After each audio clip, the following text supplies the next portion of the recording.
Good evening, everyone, and happy Easter Saturday. We hope your weekend has been a blessed one, and we hope tonight we can finally bring you a broadcast that goes uninterrupted through a full 60 minutes of hockey. Alex Von Coydel with you as always, folks, bringing you another edition of Wildcats Hockey presented by Armored Roofing. The Wildcats are taking on the Topeka RoadRunners tonight for the 10th and final time this season. The Cats won last night, which means they have clinched the season series against their long-standing rivals from Kansas. It also means, more importantly, they've now won the season series against every team in the South Division. It's been that kind of history-making season for the Wildcats. It's the first time they've ever clinched a playoff berth 3 seasons in a row. It's the first time they've reached 40 wins in franchise history. It's the first time they won the season series against every other team in their division. And if tonight goes according to plan with a little help from the Amarillo Bulls, this might just be the first Wildcats team ever to clinch the division title. Will they be able to do it and end the season series against Topeka on a high note, or will the Runners play spoiler and avoid the sweep as they look to turn their season on the right track heading into the playoffs? We'll find out. Wildcats, Roadrunners coming your way in just a few minutes. Stay tuned.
Boy, we are in for a battle tonight. You can just feel the intensity of this building, a playoff-like atmosphere.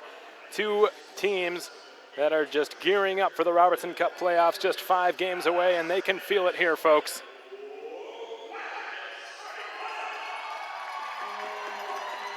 This building is one of the loudest I have heard it so far this season, which bodes well for these players. The fans, the excitement is palpable here at the KYC. You can tell they are just waiting for a Robertson Cup run. They know their Wichita Falls Wildcats have the ability to do it. Debbie Fleetwood escorts the national anthem singer of 6 years here at the KYC, Big John Wilson.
Big John Wilson with another tremendous job singing our country's national anthem, as he has done so well for this team for the last 6 years.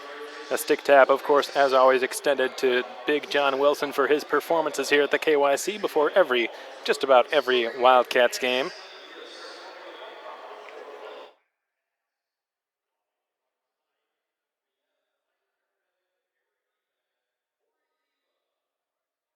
Now Corey Neva, tonight's ceremonial puck dropper from Air Evac here in town.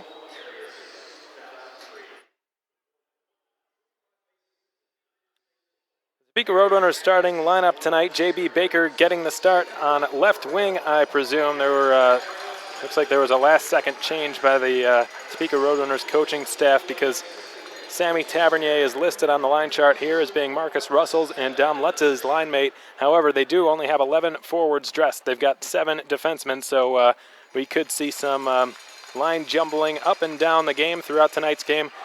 We'll see if that comes to fruition, if that affects the Roadrunners in any sense. Anyways, J.B. Baker, an alternate captain for Topeka, had a point last night. He will be on the left side along with Marcus Russell and Dominic Lutz. Dom Lutz on the right side, Russell starting at center. On defense tonight for Topeka, Ryan O'Connor and Jack Nichols. Tonight's goaltender, the University of Maine commit, the 18-year-old goaltender Tyler Johnson out of Amherst, New York. He's going to be starting tonight. He did not play last night. Juho Niku did. We'll see what Tyler Johnson can bring between the pipes. He's got a lot to live up to. Juho Niku, very stellar goaltender indeed. Probably didn't have his best night last night, but he did stymie the Wildcats at times. The Wildcats starting lineup, brought to you by Pelican's Restaurant, is as follows, the exact same as last night. Nick Rosa's line, the 20s line. Nick Rosa at center, Johnny Lazarus, Austin Albrecht on the wings, Dom Sipis, Jeff Baum, the Blue Liners, and Justin Kappelmaster getting another start for John LaFontaine and the Wildcats. Justin Kappelmaster, with tonight's start, now has 40 starts this season. Of the 42 games in which he has played, he's got 31 victories. What a season Justin Kappelmaster is having. One for the ages. Been playing junior hockey for really forever. His parents sent him away when he was just 15 years old. Grew up playing goaltender in Coral Springs, Florida, a bit of an abnormal hockey market, not one you'd expect, but he grew up playing in the same rink Austin Beaulieu did. Austin Beaulieu, a veteran Wildcat, also from Coral Springs. Adam Goodsir dumps the puck into Topeka territory, goes after it, far corner there, wins the puck from Brennan. Hauls Brennan down to the ice in doing so. Quinn Preston has fired the puck the length of the ice. Will this go for icing? It doesn't look like it. Back to play the puck now is Michael Rounds. Found his billet mate Adam Goodsir in his own slot. Made a nice outlet pass to Austin Beaulieu from his backhand, whose shot was gloved and held by Tyler Johnson for his first save of the game. The first period of Wildcats hockey is brought to you by American Classifieds. Welcome on board, everybody. Alex Von Coydel with you as always, bringing you another chapter of Wildcats hockey presented by Armored Roofing. To those of you from the Topeka RoadRunners fan base, I welcome you to the broadcast as well, and thanks for tuning in. Offensive zone face-off now for the Wildcats. Goodsir and Bolio working around the end boards for Paisan, who gives it back to the left point for Rounds, and his shot blocked. Then he looked like he interfered with Andrew Hart. He's off to the races. He's got Baker with him. Hart holds on. He fires. Pad save Kappelmaster. Early test for him. He was equal to the task, flashing the left pad. And here come the Cats on the counterattack.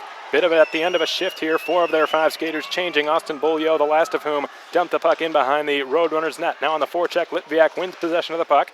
He's outnumbered there in the corner, works it back to the left point. Russell finds an open man on the right side. That is Dillinger, his shot blocked.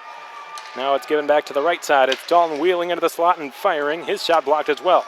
Russell will give it towards the near corner. He's got Yeager there, who had a goal in last night's game and an assist, was the Kona Ice first star of the game last night. He will dump the puck around the Topeka end boards. John O'Connor plays the body there on Trent Dillinger rather. John O'Connor is one of just 2 Topeka Roadrunners this season who has played in every single game, as Quinn Preston's attempt there is stymied by the back check of Jake Dalton. The other Roadrunner to have played in every contest this season is J.B. Baker. All 55 games this season, the 2 of them have played.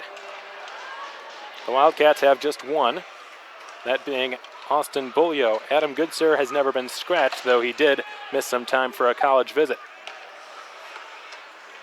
Rourke Russell got it behind his own net for Jake Dalton. The 2 of them a bit gassed here nearing the end of their defensive shift.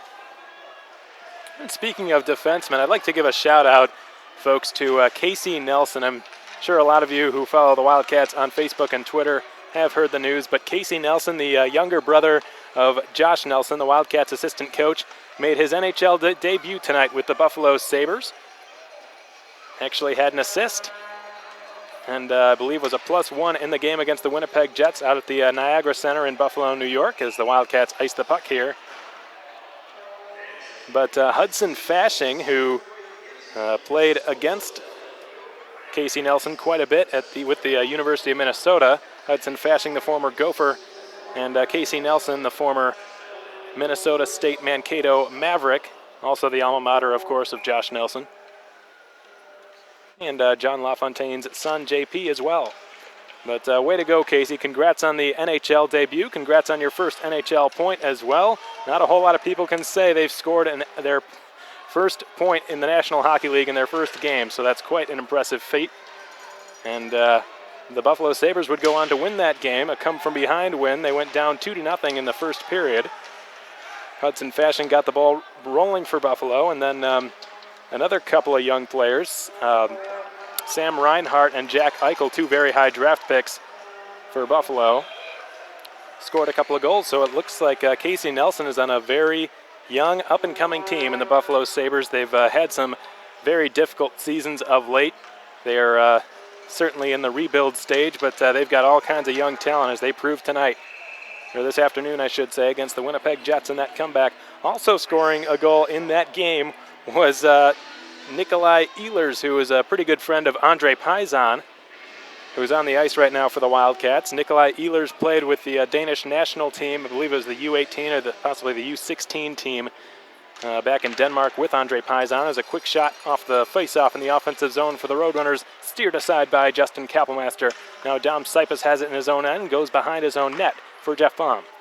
Baum finds Bolio on the right side. He springs Goodsir on a 2-on-1 with Paisan to the goal. Goodsir's shot swallowed by Johnson, his biggest stop of the game. And Goodsir gets into a scuffle behind the Topeka net with Tyler Hayes. Didn't take long for him to start stirring the pot.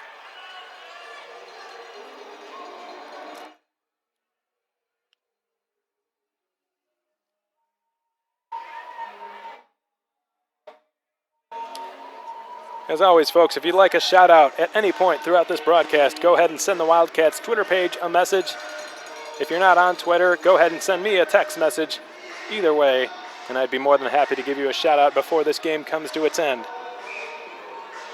For those of you who were here, who were already tuned in for the pregame show, well, the Wildcats have a chance to make history tonight. They have never, in their 12-season North American Hockey League franchise history, as Johnson gloves a shot from Eric Yeager, the Wildcats have never once clinched the South Division title. They have a chance to do that tonight. The Lone Star Brahmas play in Amarillo at the Bullpen. The Wildcats need the Brahmas to lose, and they need to get the win. Mind you, that loss has to come in regulation. The Brahmas need to lose in regulation against the Amarillo Bulls. The Wildcats must win, either in regulation or in extra time. But if those two events coincide with one another tonight, the Wildcats will win the division title for the first time in franchise history. And what a season it's been for them. That's just one of many records they will have set if and when they do reach that goal. That milestone, I should say, not a goal.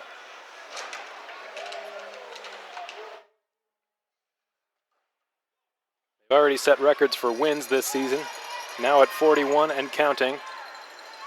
Never once had they reached 40 before. It's the first time they have ever won the season series against every other team in their division.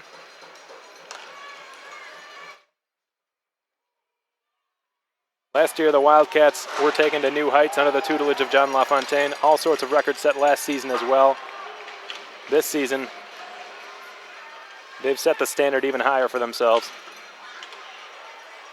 Rourke Russell takes the puck behind his own net. The Miami of Ohio commit, the Wildcats' youngest defenseman, surveys. J.B. Baker's right in his kitchen. He dishes off to the left side for the Hudson Blueprint player of the game tonight, Alexei Poikla, who will be signing autographs downstairs outside the skate shop after the game.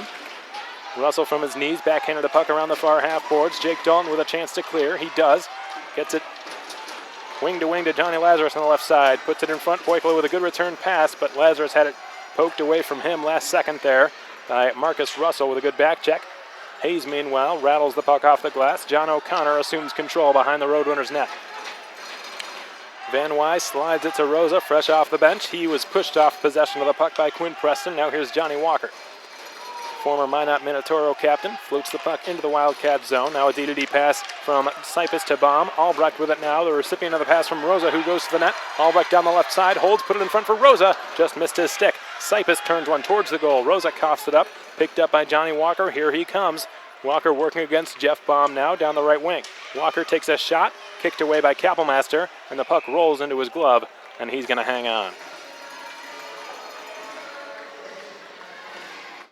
No score here, about 7 minutes through period one at the KYC. A pretty good crowd here again tonight, as we expected, with $5 ticket night coming to an end this evening. We've had some good turnouts every night. We've done the $5 ticket value, so good to see people taking advantage of the monetary incentive. And it doesn't end here, folks. On Thursday, April 7th, all tickets to that game will be free, and the following game, which will be the last game of the season, well, that's just traditional. That's the fan appreciation night. All tickets for the last few years on that night have been free, but this time around we're doing it for the entire series. So all tickets to Thursday, April 7th game and Friday, April 8th game, they're all free. So we're hoping to pack the house. It's a lot easier to get excited, especially if you're a player going into games, and play your heart out if your home crowd is packed and raucous. I think is why a lot of the players do not want to play Corpus Christi in the first round, because it can be a little intimidating playing in that building. They've got such a great atmosphere down there, better than any other in the league. As Gilray's long shot was off target, goes wide, blocker side of Johnson. Now Dalton scales it down the wall. He's crunched up along the boards by Sean Brennan. Yuhiko Saka through center, dropped it off, and Dalton intercepts. Dalton down the right wing, tried a shot from the top of the right circle that was blocked out of play by Seth Camrus. On the Wildcats, Jake Dalton has the longest goalless drought by far, by a long shot. He has not scored a goal in 28 games. The last time he had one was in Amarillo against the Bulls back in November. I believe it was November 25th, if I'm not mistaken. It was one of those games late in November in Amarillo. It was a game-winning goal, and it was a really nice shot. It was a play of the week, but he's not scored since then. But he makes a nice pass out to center. Nikita Litviak splitting the D, but he lost control of the puck, then centered from his backhand, and Jaeger pushed it wide of the net far side. Dalton now, right point, keeps it alive and shoots. Went off a couple of bodies and ricochets into the breadbasket of Tyler Johnson, who is 3 for 3 tonight, as is Justin Kappelmaster. The goaltender's not quite as busy through the first half of period one as they were last night. And last night, boy, the first period chock full of shots, not chock full of goals. Only one managed to find the back of the net. 1 of 23 shots found twine. It was Nick Rosa whose shot went past the glove side of Juho Niku. Unfortunately, that goal forever lost. At least on Fast Hockey, we'll never be able to recover that one because of the internet outage that went down here at the KYC. And all we can do is cross our fingers and pray that it doesn't happen again. Unfortunately, there's really no preventative measures I can be doing, folks. If there was, I would be doing it, believe me. But it's out of my hands. Only thing I can do is call the ISP and let them know when there's a problem.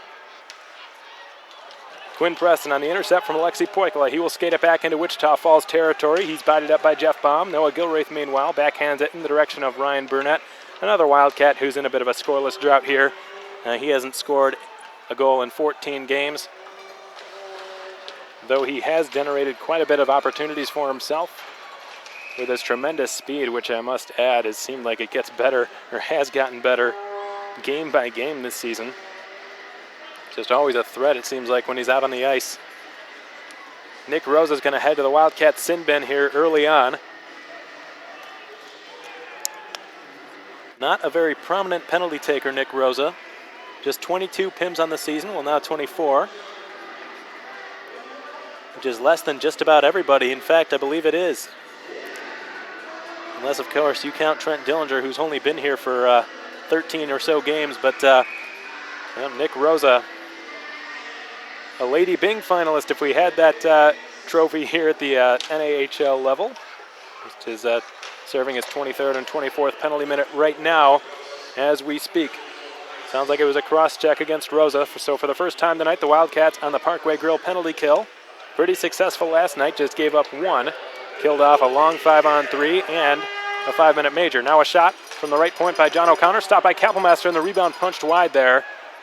Out in front of the net by Quinn Preston. Now it's Russell shooting. Blocked down in front by Quinn Preston. Puck sent back to the point, but not out. John O'Connor, Ryan O'Connor, fires, swallowed by Kappelmaster. We've crossed the halfway point of period one. We're still scoreless thanks to that guy, number 31 in white. He has kept his team tied here, stopping all 6 shots he has faced.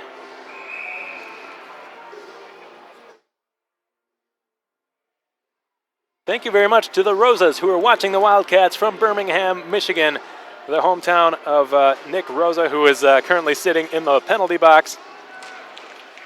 But thank you very much to the Rosa family. We really appreciate the support that you give the Wildcats. And Nick Rosa, who has just had a phenomenal season for the Wildcats, had a goal last night. Big check by Paisan behind the RoadRunners net on Tyler Hayes. But, Nick Rosa, of course, with a goal. Unfortunately, nobody saw it. It was a net mouth play, a nice pass from Johnny Lazarus from the goal line. Nick Rosa got the puck on his stick right in the blue paint. He's not going to miss from there very often. That's where he loves to be. He put it past the glove hand of Juho Niku to get the ball rolling for the Wildcats. Also had a goal in the game before that last Saturday night against Amarillo, which would ultimately be the game-winning goal. So he's on a 2-game goal-scoring streak, Nick Rosa. I think he's certainly found some solace being back with his line mates Johnny Lazarus and Austin Albrecht. The 3 of them have just looked incredibly comfortable with each other all season long. The penalty to Nick Rosa now 27 seconds from concluding as the RoadRunners blast it into the Wildcat zone. And I believe they touched the puck a bit prematurely, so an offside whistle rather is blown against Topeka. 8:53 to go in period one. We're here in a scoreless game at the KYC. A pretty good crowd in attendance here once again. Alex Von Cotto with you as always, thanking you all for joining us on FastHockey.com and on YouTube. Hoping you're having a wonderful evening. The Wildcats, again, with a chance to make it even better, going into your Easter Sunday as the RoadRunners' Ryan O'Connor dumps it in behind Kappelmaster's net. He will leave it there behind his cage, and now it's given back to the right side. Jack Nichols keeps it alive. Luka Maver sends it to the goal line. Russell's stuff attempt stopped by Kappelmaster, who looked like he was punched in the glove, or in the mask by the glove of Marcus Russell. I think he wanted a penalty. Point-to-point pass. Nichols winds, tees it up, and shoots. It was blocked by Austin Bolio, who will backhand it up the boards and back out to center. Nick Rosa, fresh out of the penalty box, will just head to the Cats bench to complete a line change. Meanwhile, the runners on the counterattack. Marcus Russell will wheel it in deep. Michael Rounds is there to play it. Out to the left side, too far for Dillinger, kept alive by Marshall Bowery. Litviak intercepting the pass in his own zone. He will carry it through center. Tries to deke his way past Brennan. Dropped off at the line for Dillinger, whose shot flutters wide glove side. Now it's Gilraith holding the puck along half boards, and it's kept further there by a diving Litviak out to center. Home run pass for a shot by Andrew Hart. It was off target, glove side on Kappelmaster. Good speed by Andrew Hart. He can really skate. Now Johnny Walker in behind the Wildcats net. Sets up Bowery in the slot. Punched away from him by Gilraith and Rounds. Now taken in the high slot. Walker's shot flutters wide. Hart's shot stopped by Kappelmaster off the carom from the end boards. And now Hart goes after Michael Rounds down there behind Kappelmaster's net. He has looked solid tonight. He's stopped all 8 shots he has seen, but the Wildcats look to be on their heels a little bit early in this hockey game. 7.5 to go, and we go to our first period media timeout.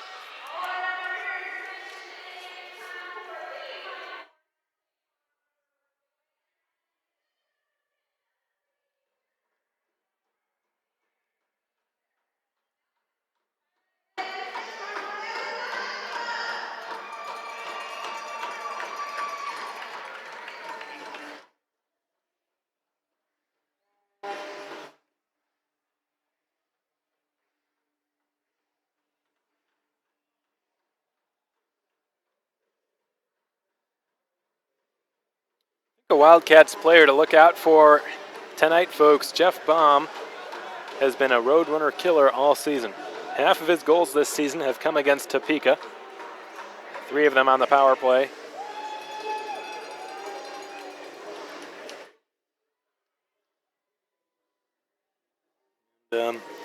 He is someone who's due for a goal. Hasn't scored one in 9 games. Perhaps this will be the night on which he does it.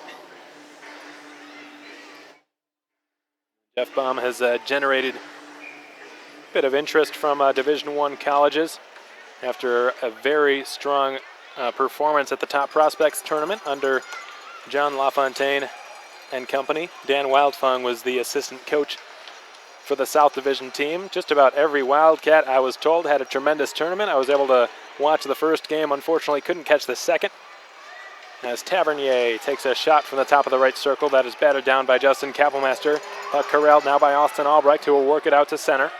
Gains the Wildcats logo, puts it over the line on the right side for Nick Rosa. Rosa jostling for it. Gives a couple of pushes and shoves, but no luck. It's going the other way. Marcus Russell will drop it off nicely. Tavernier put it off the skates of Russell. It's loose in the hash mark area. Rosa will skate back in. Spins away from Tavernier, who gave him a healthy hit into the end boards. Jake Dalton pushes it around the corner wall, and he will chip it past Burnett all the way down the ice, icing the call. 6.5 to go in period 1. We're still scoreless. 9-4 the shots in favor of Topeka. Game has not started in the Wildcats' favor. They're going to have to turn things around here. And folks, we know those of you listening back home, if you're a diehard Wildcats fan, you're certainly going to want to be updated on the status of the Lone Star Brahmas game. If the Brahmas again lose tonight in regulation, we've got a penalty here. Justin Kappelmaster interfered with Yuhiko Saka, at least according to the referee tonight, Jeffrey Parker Jr. Kappelmaster not happy with that decision. He thinks Hiko Saka sold it a little bit.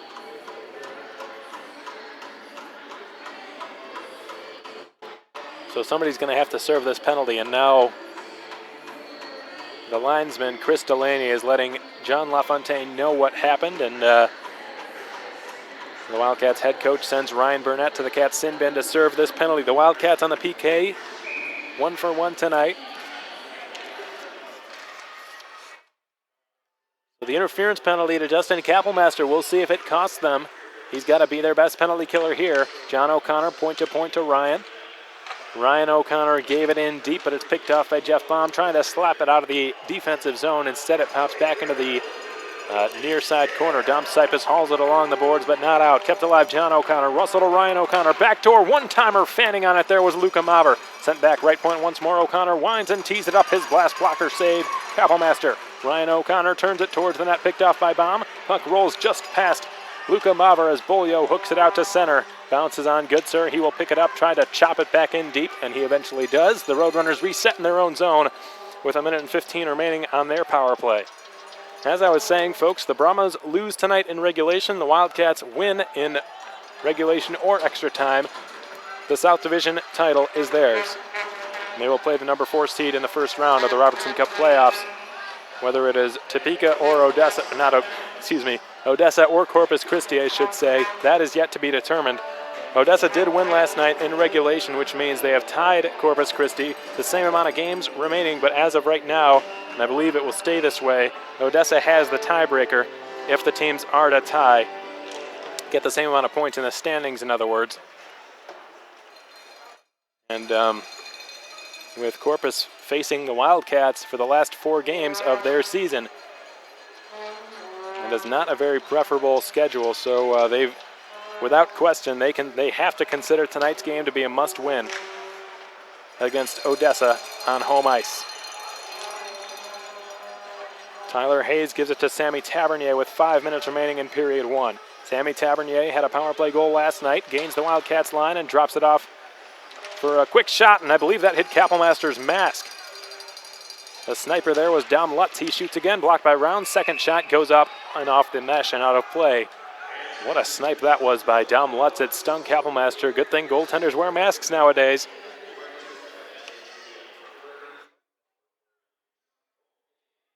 Wildcats goaltender 11 for 11. That's what he was last night in period 1.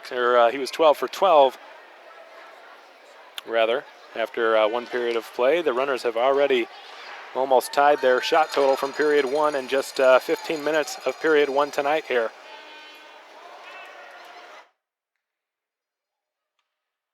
Here comes Sean Brennan. Johnson tapping his stick, letting his players know that Ryan Burnett is out of the box, and they let him out. And he is really somebody, the puck has gone out of play off a Roadrunner shot. Ryan Burnett is someone that if you're a power play defenseman in particular for the opposing team, you've got to be careful, because Ryan Burnett is one of the fastest guys out there. And if you get caught, a player coming out of the box as fast as that, you've got no chance. If you're flat-footed, you've got 0 chance of catching him, and he's going to have a breakaway. So probably a fortunate break for the Roadrunners that he was let out of the box during a stoppage as Walker's shot goes wide, blocker's side of Kappelmaster. Dillinger tries to push it out along the far half boards, kept alive temporarily by a pinching Seth Cameras. Now Dalton gives it back to Russell. Rourke Russell through center for Trent Dillinger, on the tape for Dalton. Offside whistle called against the Wildcats. Again, 4 minutes remain in period 1. We're still scoreless. It's an 11-4 shot differential in favor of the Topeka RoadRunners, who are taking it to the Cats right now. The Cats a little bit tentative here to start this game. They look to be on their heels a little bit. Nothing like the start to last night's game. They haven't had a shot in a few minutes now, as Sipus takes control of the puck in the neutral zone. They have, however, killed off 2 consecutive penalties and have yet to have their first power play opportunity. They've been arguably the best team as far as special teams go, the best team in the entire North American Hockey League this season. 4th best power play, 3rd best penalty kill. Just a very balanced team on special teams. You don't often see that. Typically, one team is very strong in one area and average or even weak in the other. Not the case with the Wildcats. Strong in both areas, offensively and defensively this season. Only the Lone Star Brahmas have given up fewer goals in their division. The Wildcats with by far the most. They trail only the Fairbanks Ice Dogs in total goals for this season. Andre Paisan from the left point will dump the puck in behind the Roadrunners net. Ryan O'Connor had some trouble with it. He's crunched up by Adam Goodsir and behind the Roadrunners net. Goodsir took a bit of a tumble there. Good forecheck on the good stick by Andre Paisan, the Danish winger. He couldn't keep it in, however. The Runners are back out to center. Dom Lutz springs his line mate, J.B. Baker. And check that, Luka Maver, he had his pocket picked by Nikita Litviak. The Runners reset. Tyler Hayes goes D-to-D. John O'Connor plays it off the stick of Sammy Tavernier, the French left winger. Behind the Wildcats net now, Alexei Poikla. He's tonight's player of the game, the Hudson Blueprint player of the game. He'll be signing autographs for a bunch of young Wildcats fans after the game tonight. Gets it in behind the Roadrunners net. Noah Gilroy's put it in front for Poikla, who steered it just wide. Burnett was there back door, just missed his stick. He could have had a tap-in goal, but just happened a bit too fast. Boykala right back on the attack, drops it off for Burnett, left circle, fires, blocked by Johnny Walker. And the Arizona State commit will play it off the glass, but not out. Kept alive, Litviak sends one into the opposite corner. Another scary play last night, folks, involving Nikita Litviak on that boarding penalty as a long shot from center ice is snagged by Justin Kapelmaster for his 12th save of period 1. But fortunately, there was no injury to Sean Brennan on that play. There was, however, a 5-minute major given up to Nikita Litviak. Unfortunately for him, the Wildcats penalty killers did a tremendous job of fighting that one off. Litviak was not suspended or anything like that, so it was not as bad as a lot of people thought.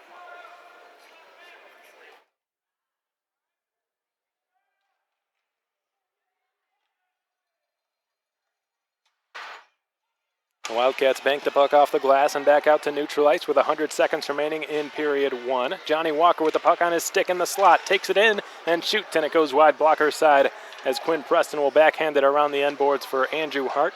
Bounced away from him, a soft touch there on his skate as Trent Dillinger will give it back for Rourke Russell. Minute 20 to go. Rourke Russell's long home run pass eluding Litviak's stick, and Tyler Johnson, the Roadrunner goaltender, is going to hang on to that puck.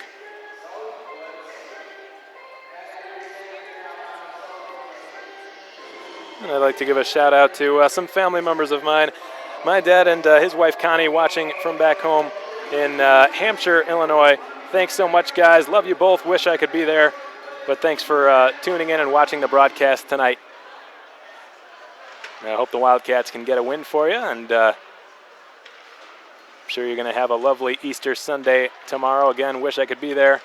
As Albrecht tries to score from in behind the net, no luck with that. It's going to be kept alive. Dom Sipis with a long shot, tipped just wide by Albrecht out in front.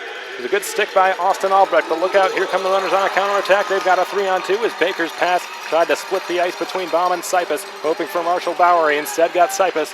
Now it's taken by John O'Connor. 45 seconds to go. The last minute of play is brought to you by La Quinta Inn & Suites, the official host hotel of your Wichita Falls Wildcats. Marshall Bowery circles with it. He's going to skate ahead over the Wildcats line, full head of steam, and his shot punched away. Justin Kapelmaster with 13 saves. That's a Baker's dozen for him. Half a minute remain in period 1. A scoreless first period, which featured just 4 Wildcat shots, and that might be their season low.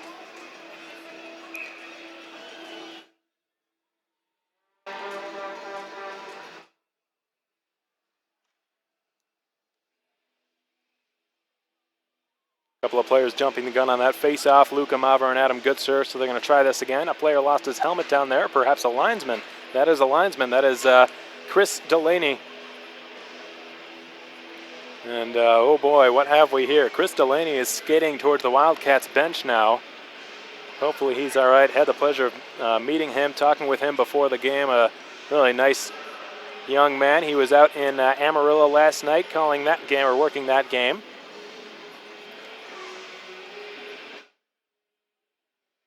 Sounds like it was quite a game out there in West Texas at the bullpen between the Amarillo Bulls and the Lone Star Brahmas, the penultimate battle of the cattle out there. And unfortunately for the Wildcats, the Brahmas came back and just dominated the third period, according to Chris Delaney, who is all right, and he gets a round of applause from the Wildcats crowd, which is pretty raucous here tonight. Unfortunately, they haven't had a whole lot to cheer for thus far in period 1. The face-off takes place to the right of Kapelmaster. The puck drops. Lutz drops it back to the left point. Long wrist shot blocked by the maze of players out in front. Paisan on the counterattack down the left wing. Paisan dumps it past Tyler Hayes. Was interfered with. No penalty. Paisan along the end boards, and it's Austin Bulio giving it back to Noah Gilraith. Long shot tipped by Goodsir. Stopped by Johnson. Picked up. Bulio sends it into the middle. Intercepted there by Andrew Hart. Here come the runners with 5 seconds to go. Luka Maver gets around Michael Rounds. Cuts the net. Backhand shot. Missed blocker's side. And that's going to take care of period 1. The first period of Wildcats hockey was brought to you by American Classifieds. It comes to an end scoreless. The first 20 minutes yielding no goals, but quite a bit of shots, 17 to be exact, 12 of which belong to the Topeka RoadRunners. Not a very prevalent shooting first period for the Wichita Falls Wildcats. Again, that might be a season low. I'm not sure, to be honest with you, but I can't remember the last time they didn't pass 5 shots to start a game. So I'm sure Coach LaFontaine is going to have a busy intermission talk with his Wildcat players. We're going to take a short break, folks. Step aside here from the KYC. Going to tie up some loose ends and get back to you in a few minutes. We're going to have an out-of-town scoreboard update for you when we come back. Stay tuned, everyone.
All right, welcome back, folks, and welcome to tonight's first intermission report. Alex Von Coydel with the Wichita Falls Wildcats with you as always, hoping you're having a blessed Easter Saturday, hoping the Wildcats can make it even better for you. We're scoreless here through one period of play at the KYC. It's a 12-5 differential in shots on goal favoring the Roadrunners. The Wildcats caught a bit tentative, caught a bit sleeping here to start this game off. They look to be on their heels a little bit. Justin Kapelmester's had to do probably more work than he should be at the moment. The Wildcats' penalty kill, however, has been probably their lone bright spot in that period. They have gone 2 for 2, stopping both Topeka power plays with aplomb. But they have not generated really any offense. I can't remember Tyler Johnson really being tested once, possibly once. Early in that first period, the Wildcats did have a pretty good scoring opportunity. It's escaping me who ended up with that chance. Looking down the list at some players who have had shots throughout that first. Regardless, Tyler Johnson really has not had to do any work, and that is not the way the Wildcats like to play. So John LaFontaine, I'm sure, doing all he can to make adjustments during this first intermission, and he is great at that, so I'm sure we'll see a very different Wildcats team in the second. In the meantime, we're going to give you our first out-of-town scoreboard update, folks, and we'll give you a full one this time because we've got plenty of time, unlike last night, due to obvious reasons. The East Division, it looks like all 4 teams are playing tonight, 2 of which are in Alaska and will not be playing until much later. The other 2 playing one another. Johnstown is in Aston, Pennsylvania, taking on the Rebels, who have a 4-1 lead over their East Division rivals. The Rebels trying to hang on to that number 1 seed in the East Division. They're tied right now with New Jersey, but it looks like Aston has the tiebreaker, so if they can win tonight, they'll be sitting pretty in the East Division. They've got a 4-1 lead going into period 3. The Springfield Junior Blues taking on the Janesville Jets up in southern Wisconsin. That's a scoreless game through 1 period of play. The Cooley Region Chill in Minnesota taking on the Magicians. It's a 1-1 hockey game out in Minnesota, and looks like former Wildcat Alex Faulkner had a slashing penalty, and he's not somebody who takes a whole lot of penalties. The lone goal scorer tonight for Cooley Region, Nico Luca, was not set up by former Wildcats Alex Faulkner or Shane Kosmeski, who have both been held off the score sheet up till this point, though Kosmeski did have a shot on goal. Faulkner, the only stat he's got, it looks like, has been the 2-minute minor for slashing, so a very rare penalty taken by Alex Faulkner. As a matter of fact, folks, last season, Alex Faulkner had fewer penalty minutes than every other player on the Wildcats team. He had just 2 all season. He had fewer penalties than the goaltender Austin Shaw, which that's unheard of. Every other skater on the Wildcats had at least 20. Alex Faulkner had 2. So a very clean player on the ice. Very rare to see him taking a slashing penalty, but he was given one.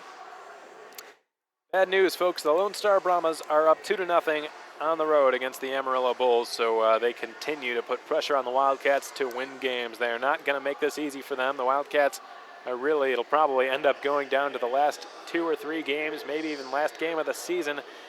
The Wildcats have got to keep winning if they want to hang on to that number 1 seed, because I don't think the Brahmas are going to lose a game in their next 4. The Odessa Jackalopes with a 1-0 lead over the Corpus Christi Ice Rays down at the American Bank Center in the Gulf of Mexico. Not good news for the Rays. This is a must-win game for them without any doubt about it. They know how challenging their schedule is going to be over the next 4 days. They're playing the Wildcats 4 times. They've only won 1 game against the Cats all season long. 1 game out of 8. With that being said, this is a must-win, folks, because not only does Odessa have an easier schedule in the last 4,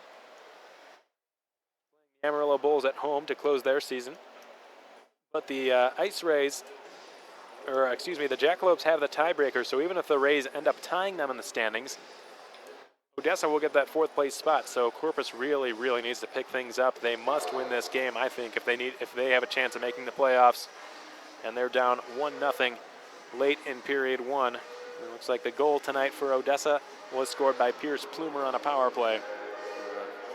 Heavy shooting Jackalope defenseman. And as for the Lone Star Brahmas, their goals were scored by Troy York, an unassisted goal, presumably off a takeaway, and Martin Melberg on a power play, another unassisted goal. So 2 unassisted for the Lone Star Brahmas has them up 2-0 at the bullpen late in period 1. Having gone by much quicker than those 2, which started at the same time, presumably because, well, there were no goals. There weren't a whole lot of stoppages either. The Austin Bruins in Aberdeen taking on the Wings, 3-0 Aberdeen, just halfway through period 1. They're really taking it to the Robertson Cup runners-up at the ODI Center, their home rink. And the Bismarck Bobcats, the new team of former Wildcat Parker Mismash, they're up 1-0. over the Brookings Blizzard. Parker is in the game, but he's been held scoreless. The lone goal scorer, Harrison 80 for the Bismarck Bobcats up at the VFW Sports Center on a power play set up by Patrick Demmel. Bobcats up 1-0 over the Brookings Blizzard, trying to take that number 1 spot in the Central Division. They're battling for it along with another former Wildcats team, Max Reisinger, the Minot Minotauros and Bismarck Bobcats, in a clash to the death for the number 1 seed in the Central Division. As was mentioned earlier, folks, 2 Alaska teams, the Fairbanks Ice Dogs, the Kenai River Brown Bears, both playing, but not till much later, 7:30 p.m. Alaska time. The Dogs host the New Jersey Titans. That should be a barn burner. The Kenai Rivers hosting the Wilkes-Barre Scranton Knights, a couple of teams who have struggled this season, but Wilkes-Barre will be heading to the playoffs. We'll see if they can turn things around. They're a new team, so they've probably exceeded expectations to start the year. I'll give you some updates from around the National Hockey League. Quite a few scores to fill you in on, folks. And probably the most significant one of the day has already been played, at least significant to Wildcats fans. Those of you tuning in on social media, you've already heard the news for Josh Nelson's brother, Josh Nelson being the assistant coach for the Wichita Falls Wildcats, the only assistant coach. His younger brother, 23-year-old Casey Nelson, and former teammate with the Minnesota State Mavericks, made his NHL debut tonight with the Buffalo Sabres. And not only that, but he had a point in his first NHL game, so congratulations, Casey. That's excellent news. That's wonderful to hear. He actually got an assist on Hudson Fashing's goal. Hudson Fashing, a former rival of Casey Nelson's. Hudson Fashing, the former University of Minnesota Gopher, had the goal to get the ball rolling for Buffaloes, which would ultimately spark a comeback, supplemented by goals from Sam Reinhart and Jack Eichel. So the Sabres would win the game against the Winnipeg Jets, their 31st of the season. They now tie the Jets in wins. So the Sabres officially on the rebuild with some great young talent. Casey Nelson, Hudson Fashing, Sam Reinhart, Jack Eichel, and so many others. Rasmus Ristolainen, just up and down that lineup. You see lots of young, talented players. Very exciting for Dan Bilesma's squad going forward, and I'm sure the Buffalo Sabres will be a force to be reckoned with in a couple of years. I don't have very much doubt about that. As a Blackhawks fan, I'm just happy that they're not in the same conference as we are. A couple of other scores from tonight that have already been finalized. The Pittsburgh Penguins with a 7-2 throbbing of the Detroit Red Wings in their own barn. Not a good game for Detroit. They drop another important game in regulation time. 37-27-1. They are really fighting for their playoff lives right now, folks. The Detroit Red Wings, the longest standing franchise to have made the postseason in consecutive years. They have not missed the playoffs in 24 years. And that is in some serious jeopardy right now, folks. It's not for lack of talent. There's no doubt about that. Another team with all sorts of up-and-coming young players. Andreas Athanasiou, we've seen some highlight reel goals from him. Dylan Larkin, of course, University of Michigan product, having a tremendous rookie season. He'll probably be in the running for the Calder Trophy as the NHL's best rookie at the end of the year. Gustav Nyquist really coming into his own, playing like a superstar under the tutelage of fellow Swede Henrik Zetterberg. Nicholas Kronwall as well. Lots of Swedish talent on the Detroit Red Wings. Gustav Nyquist feeling right at home and having a breakout season with Detroit. Tomas Tatar, Danny DeKaiser, a Michigan kid, grew up a Red Wing fan, signed with them as a free agent, also having a pretty strong year from the blue line, another young talent. And of course with a veteran present from future Hall of Famers, Pavel Datsyuk, Henrik Zetterberg, Nicholas Kronwall. It's tough to see why they're having so much difficulty this season, but they are. By their standards, it's been an abysmal year. And right now, they are checking right now. Right now, the Detroit Red Wings are tied with Philadelphia for the last playoff spot. However, Philadelphia has 2 games in hand, and the Red Wings' schedule does not get much easier. So I know there's a lot of Michigan families on the broadcast tonight tuning in. I know the Roses won in particular, and I'm about 95% sure the Roses are Red Wings fans. I've seen Nick wearing lots of Red Wings shirts. I know John LaFontaine, the Wildcats head coach, pretty big Red Wings fan as well, being from the Detroit area. Lots of Red Wings fans who are close to the Wildcats family, and I'm keeping my fingers crossed for you guys, despite being a Blackhawks fan with all the painful memories between the Red Wings and the Blackhawks. I've got nothing but respect for that Red Wings organization, for Mike Ilitch, the Red Wings owner, and his wife, of course. They've just done an unbelievable job. Peter Holland, the general manager. Mike Babcock, who was the head coach for so many years. Just a world-class organization. And they deserve that 24-year playoff run. I believe it's 24. So many Hall of Famers. Of course, the departure of Nicklas Lidstrom, arguably the best defenseman to ever play the game. I think fans are starting to realize now how much his loss is really, really starting to hurt the team. It wasn't just what he did on the ice. Nick Lidstrom was a world-class athlete, a world-class human being as well, more importantly. Jokingly dubbed by his teammates to be the perfect human. He really certainly did act like it. His number has been retired at the Joe Louis Arena. Number 5 will hang in the rafters forever. Of course, there will not be a Joe Louis Arena next season, but whatever the name of the next venue is for the Detroit Red Wings, that number 5 will hang in those rafters for the rest of time, and deservedly so. It wasn't just him. So many other great Detroit Red Wings that have left the organization over the years because they have aged out. They're a franchise that holds on to its veterans. Every season, they're one of the oldest teams. They've got one of the highest average age in the NHL just about every season, competing with the New Jersey Devils, at least when Martin Brodeur was there, because he brought up the average by 3 or 4 by himself. But fingers crossed for the Detroit Red Wings. For those of you listening, we know we've got plenty of Red Wings fans tuning in.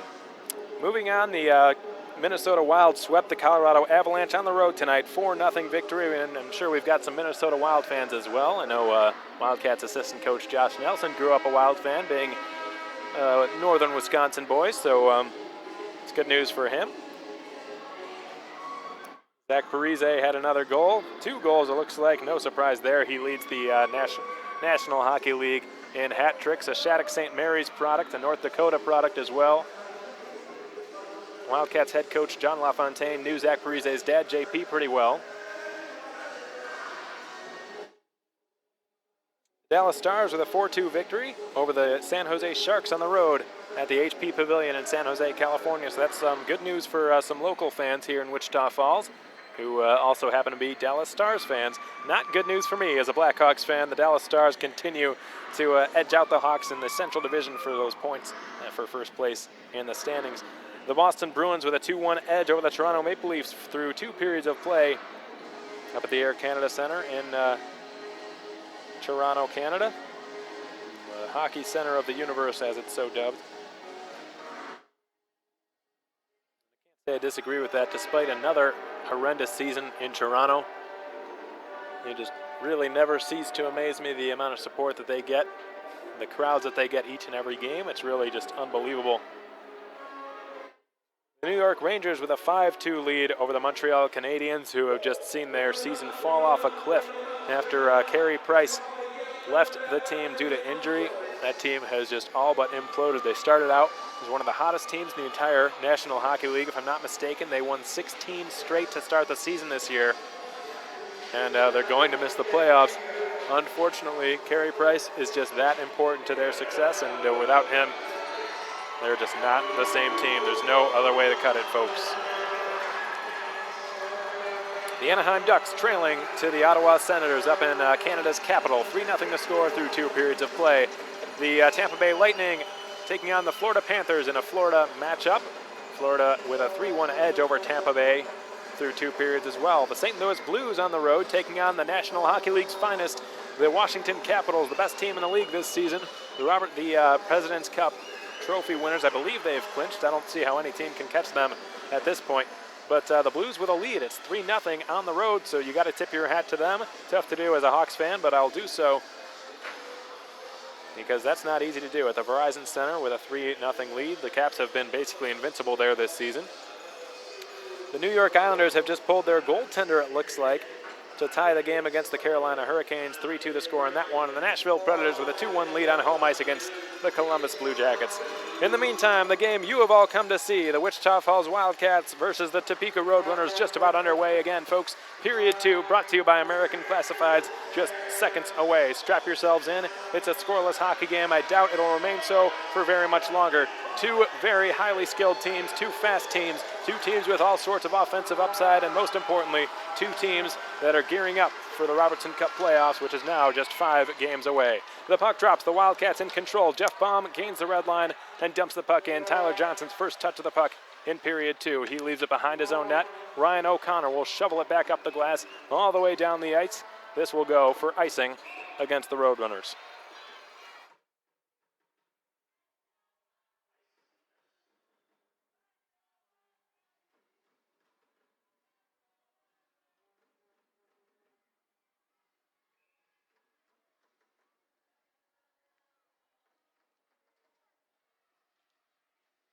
Rosa wins the draw against Luca Maver to the left point for Jeff Baum, who will wheel it in deep once more behind the opposing net. Austin Albrecht turns one towards the front of the net, goes to the net mouth and wide as Baum unloads from the left point.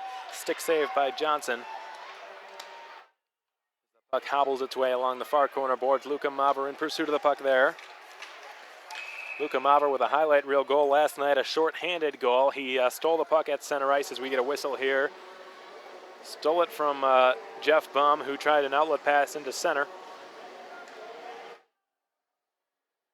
Luca Maver on the intercept, carried it right back into the attacking zone, did a nice toe drag around Jeff Baum and deked Kappelmaster out of his jockstrap and put it past him. That will likely go for one of the top plays of the week if it is nominated for one.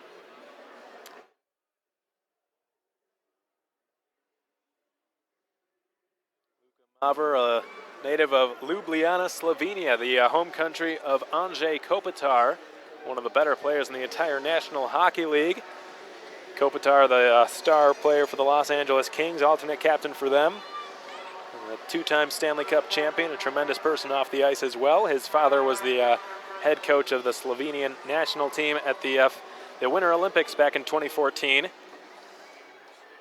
Given the size of the country and how tight that community is, I wouldn't be surprised if Luca Maver is well connected with the Kopitar family or has met them at one point in time. 2-minute major has just been given to him, however, so the Wildcats go to their first power play of the night. And the Wildcats power play is brought to you by Jim Arnold's Collision Repairs.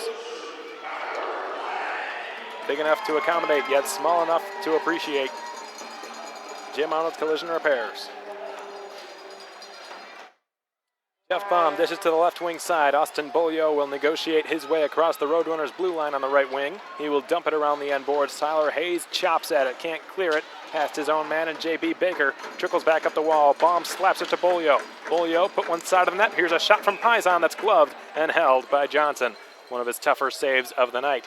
18.5 to go in period 2. We're still scoreless at the KYC.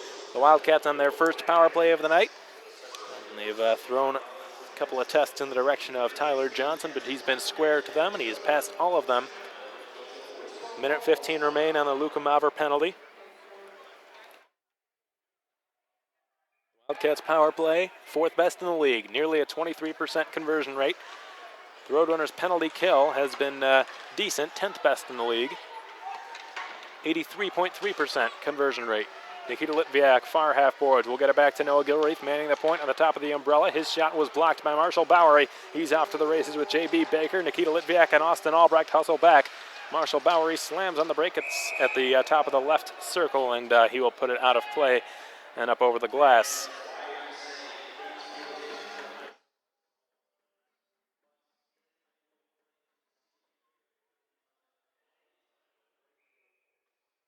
This faceoff will now take place to the right of Justin Kappelmaster.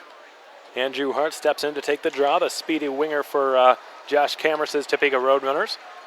Litviak took down Quinn Preston, no penalty upcoming. Meanwhile, it's Johnny Lazarus skating through center. He cuts over the line. Poikala gets the drop-off pass. His shot batted down by Tyler Johnson. Poikala gets it back right circle, fires, glove save Johnson. He's going to hang on. And the University of Maine commit doing a tremendous job. The University, the alma mater, I should say, the former Wildcats defenseman, Russian defenseman Konstantin Cherniuk. 6'6" defenseman, one of the tallest players, possibly the tallest the Wildcats have ever had, now playing in the Ontario Hockey League, which many believe to be the #1 junior hockey league in the world. The team he plays for is escaping me right now. Can't remember if it's the Kingston Frontenacs or the Kitchener Rangers. It's one of the two. Austin Beaulieu unloads, and that one misses the crossbar. He was aiming top corner, blocker side. Ryan O'Connor working the puck out. Good keep at the blue line by Jeff Baum, and he will send it off to Paisan, whose shot blocked again. This time by Sean Brennan. He's bodied up by Adam Goodsir. Eric Yeager joins in the midst of things as well.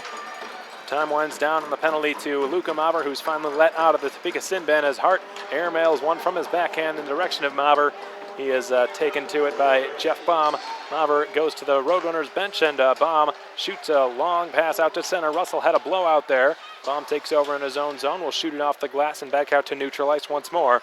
The Runners reset. They improved to 1-for-1 on the their penalty kill here tonight.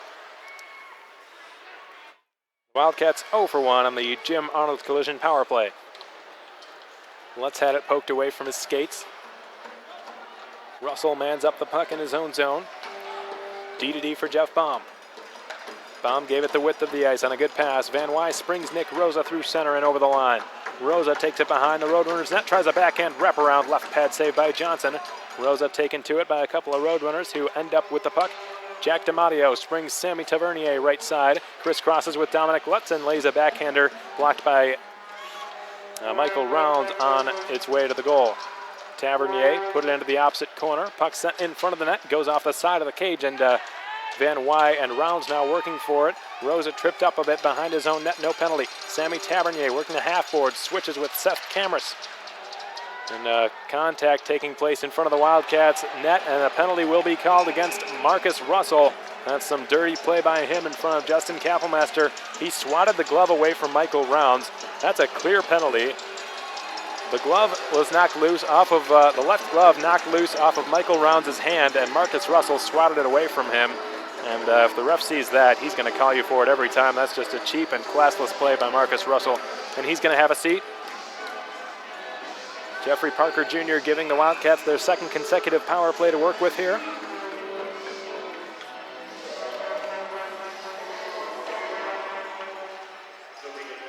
They win the draw, but Noah Gilreath couldn't get over in time, so the Wildcats will regroup in the neutral zone with the puck now. Austin Albrecht.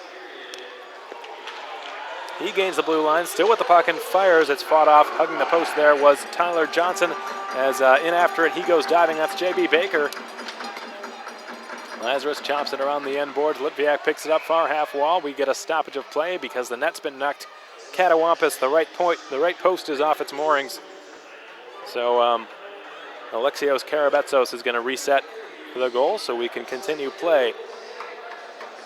Probably a big break for the Roadrunners because they're able to switch 4 skaters out because of that, and the Wildcats had full possession of the puck, so that's a pretty big break for Topeka, especially now in the second period with their bench being further away from their own zone. So bit of a break for the Roadrunners. The Wildcats will take this offensive zone draw to the right of Tyler Johnson.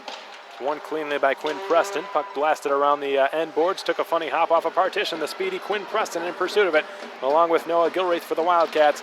Noah Gilreath takes the body on him. Another speedy player, Andrew Hart, behind the Wildcats net. Boy, the Roadrunners just putting their fastest skaters on the ice for this penalty kill. Here's Alexei Poikla through center. Over the line with a good pass. Splits the ice for Litviak. His pass didn't work out. Lazarus' shot. They score!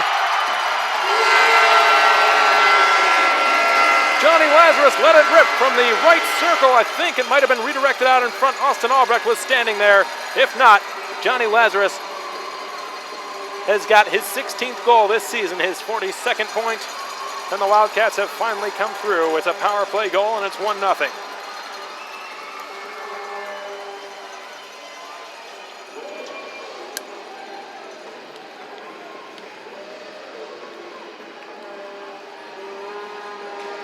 And I'm watching on the replay now, folks, on the Jumbotron.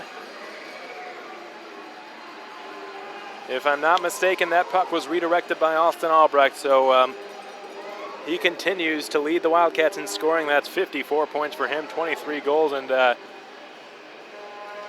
after going on that little bit of a dry spell, Austin Albrecht has really bounced back. I'll tell you one thing, really, all three of the Wildcats on the 20s line, ever since they've been reunited, Nick Rosa, Johnny Lazarus, Austin Albrecht, due to some injuries, they had to be separated, and due to just some experimentation by the Wildcats coaching staff, they were separated.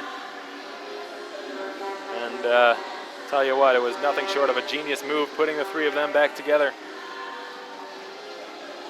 They've been playing so well. In fact, they've started the last two nights. They've been the number one line on the depth chart as well. Not that that really makes a whole lot of a difference, but this goes to show you the coaching staff with some trust in them, and they like the way they're playing. And I can't blame them. Dillinger put it in front for Yeager, who just couldn't get his stick on it. The Wildcats with their first goal of the night. They've finally broken the ice here at the KYC. It's a 1-0 hockey game, about a quarter of the way through period 2. As Yuhiko Saka carries down the right wing side. Max Harper ridden out of the play. Maver slams on the brakes, drops it off for the trailer. It's Hayes, and it was gloved away by Kapelmaster. Just got a piece of it. Yuhiko Saka centers, and they score. They answer right away. Luka Maver, and that didn't take long.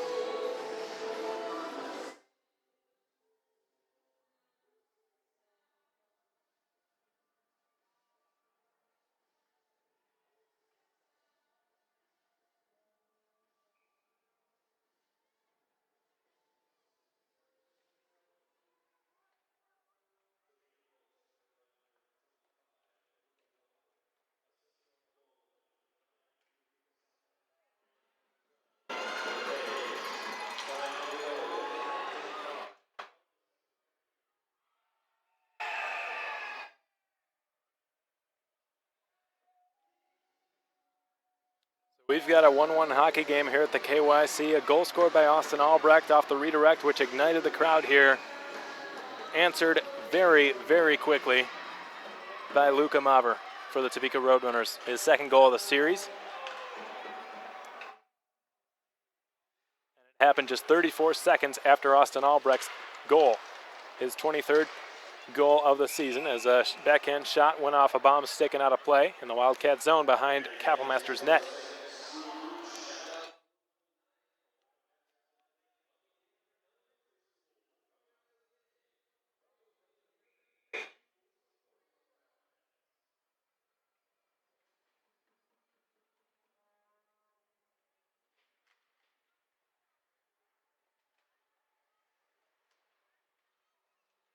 Puck rattles in behind the Wildcats net. Austin Albrecht hustling back to play it. Goes around his own end boards with it.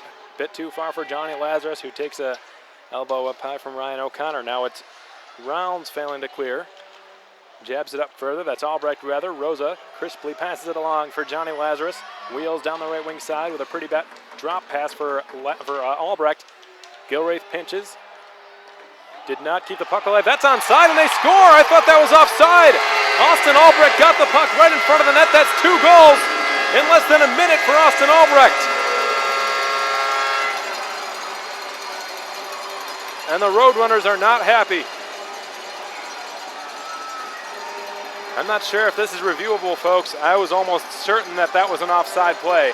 Austin Albrecht was lurking out in no man's land. The RoadRunners were coming back out of the zone because they all thought that was offside as well, but Noah Gilraith apparently kept that puck in at the blue line, and I don't think they have the luxury of reviewing this play. But there's some discussion now. Jeffrey Parker Jr. over at the timekeeper's box having a word with them. Johnny Walker giving an earful to Jeffrey Parker Jr. He's going to have a seat.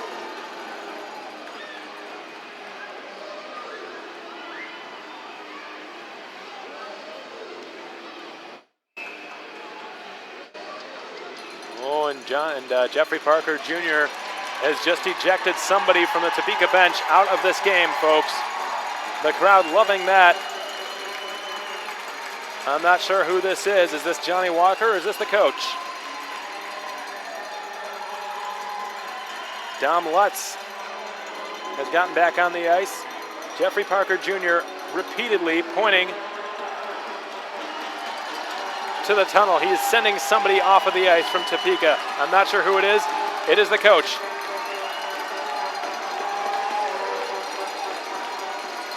Josh Cameras is out of this game. The Roadrunners head coach is gone. And he is livid. The fans cheering his departure. The Runners clearly not happy with the way that goal was just called. They thought it was offside. Looks like there's still some discussion. Regardless of the decision that is made here, Josh Cameras rather, his night is over.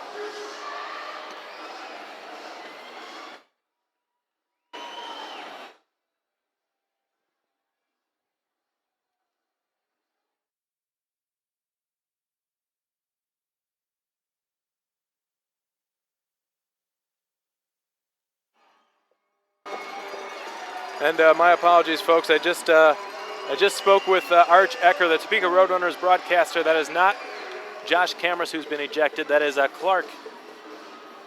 Joe Clark, the general manager and the assistant coach for the Topeka RoadRunners. He has been ejected. And I can only imagine it was for something that he said in light of what just happened with that goal call. I'm still hesitant to put anything up on Twitter as to whether this is a good goal or not because I got to tell you, folks, from my vantage point, I didn't think it was. Tell you the truth, I really put my head down for a second. I thought the play would be blown dead. It was not. It was kept alive. According to the referee, Jeffrey Parker Jr., it was kept alive by Noah Gilraith at the blue line, who found Austin Albrecht lurking out in no man's land right in front of the goaltender, Tyler Johnson, who had absolutely no help from his defenseman because, well, they thought it was offside. They were already exiting the zone. Now Yuhiko Saka joins his teammate Johnny Walker in the Roadrunner penalty box. Yuhiko Saka's got to serve the penalty to the assistant coach Joe Clark, or perhaps he got one of his own. It's a 5-on-3. Not only do the Wildcats go up 2-1, they get a 5-on-3 power play to work with. Joe Clark's night is done. The Roadrunners with just one coach on their bench for the rest of this game. And the Wildcats now on the 5-on-3. Jeff Baum mans the point. He sets up Eric Yeager, right circle. Put it in behind the opposing net, the Topeka net. Adam Goodser had his pocket picked. Ryan O'Connor battling ruthlessly for that puck. Trying to clear. Andre Paisan will give it back to Yeager. Top of the right circle. Point to point for Baum. Now to Bolio at the goal line. He surveys. Here's the shot from Baum. Missed high. Goes off the glass. Ricochets back to the right side. Eric Yeager and Jeff Baum crisscross. Now the one-time option is open. Baum unloads. Blocked by Paisan. Puck flutters into the near corner. Goodser's got it there. Baum with 5 goals against Topeka this season. Sets up Goodser at the goal line. He put it through the net mouth and wide. Picked up far corner. Austin Bolio. Baum holds. Here's the shot. There's the goal. Jeff Baum. Power play goal. 3-1 Wildcats.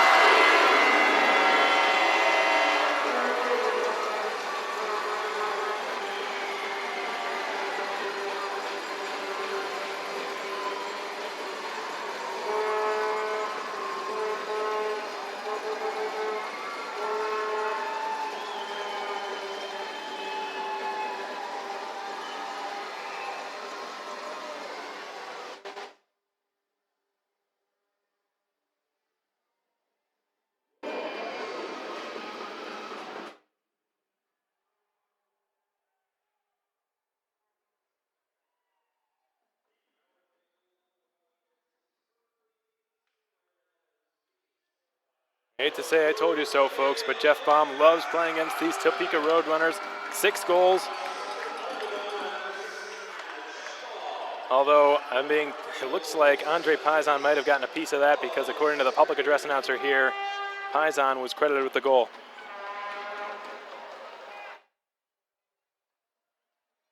It does not belong to Jeff Baum, though he took the initial shot. Paisan must have gotten a piece of it out in front of the net. He was there. Brennan banks it off the boards, but not out. Gilraith slapped it wide, and it goes off the glass. Nikita Litviak holds it in, sets up Albrecht for the hat trick. He shoots, stopped by Johnson, and the puck rolls in behind the net. The net has been knocked astray. So this faceoff will take place in the Roadrunner zone. Tyler Johnson kicked off the left peg. Left relative to him, right relative to the shooter. 13 seconds remain on the Yuhiko Saka penalty.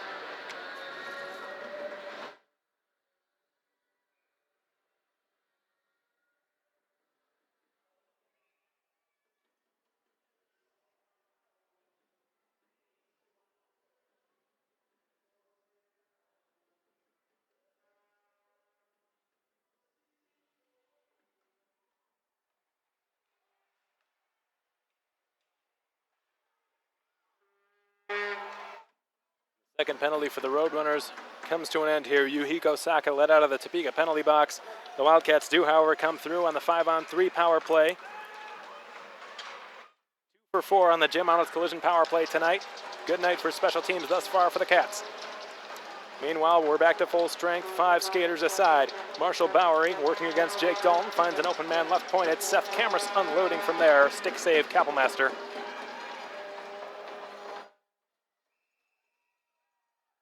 Offside whistle is blown. And boy, folks, this game has had no shortage of controversy. The last 2 Wildcats goals really connected with one another. The first one was the real controversial one, in which Noah Gilraith kept the puck alive at the blue line, according to the referee, Jeffrey Parker Jr. Every single Roadrunner on the ice thought that puck had crossed the blue line. I got to be honest with you, I thought it did as well from my vantage point, but I can't be 100% certain there. The goal stood. There's no coach's challenge for offsides in the North American Hockey League like there is this year for the first time in the National Hockey League. That did not exist up until this season, the coach's challenge for offside plays.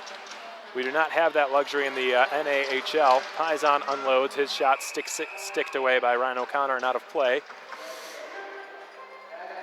And because of that goal, it prompted all sorts of madness from the Roadrunners bench, from their assistant coach, Joe Clark, also their general manager, and from Johnny Walker and Yuhiko Saka. Walker got an unsportsmanlike conduct penalty. Yuhiko Saka got an abuse of officials penalty, which is also what Joe Clark was charged with, and he was ejected from the game for abuse of officials. As Burnett has a chance out in front, swatted away from him, and the runners will rush the puck back the other way.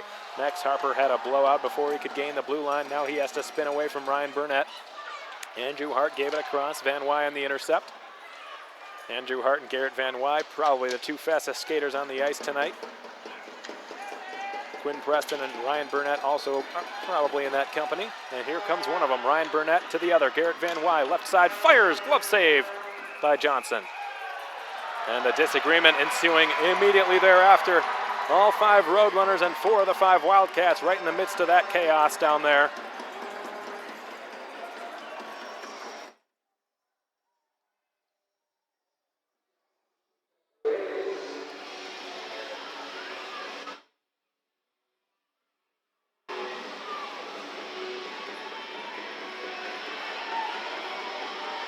Oh boy, Tyler Hayes is chirping to every single Wildcat who will listen to him on the bench. Tyler Hayes, I think undoubtedly, in my opinion, the best defenseman the Roadrunners have. Played under, I should say, John LaFontaine at the Top Prospects Tournament, a right-handed shot, 96 born defenseman, so could play another year in juniors if he so desires. Native of Brighton, Michigan, the hometown of Ryan Burnett. 27 points to his name this season. Not the biggest defenseman, but very smooth skating, very solid defensively, but I think even better when he has the puck on his stick. He's probably say he's an offensive-minded defenseman. Loves to be out there in power play situations and attacking situations. Very poised at the blue line. He reminds me a lot of Cam Clark of the Lone Star Brahmas, who is the favorite to win the Defenseman of the Year award. leads all NAHL defensemen in points this year. He's second on the Brahmas in points. Cam Clark, Ferris State University commit, will be playing in all likelihood with Justin Kapelmaster next season. Lead pass from Lazarus to Rosa, punched away by Yuhigo Snaka on the back check, and Rosa took a funny tumble into the end boards, but he's okay. Gets right back onto his skates and play continues. Sean Brennan failed to clear. Rosa muddling things up, gets it to Austin Albrecht along the half wall. Tries to return it for Rosa, who's tied up by Seth Cameras. They're battling for it. A couple of players switching on the line change there as Maver puts it into the high slot above the hash marks. J.B. Baker had it punched away from him. Harper couldn't keep it in. Here come the Cats. Adam Goodser on a rush, hustling back is Brennan, and Goodser's shot stopped. Rebound, Bolio shoots, missed the net high. Picked up in the corner, and Goodser's going to go. Goodser's getting into his first fight of the season. Sean Brennan is down there behind the RoadRunners net, pounding away. Both players losing their gloves. Goodser giving him all kinds of trouble down there in the far corner. Right after right, Adam Goodser unloading, and he takes Brennan down.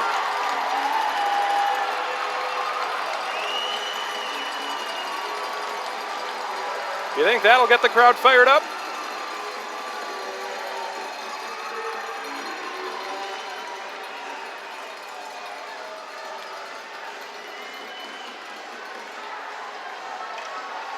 Goodser heads off the ice, as does Brennan. 10-minute penalties assessed to both of them for the fight.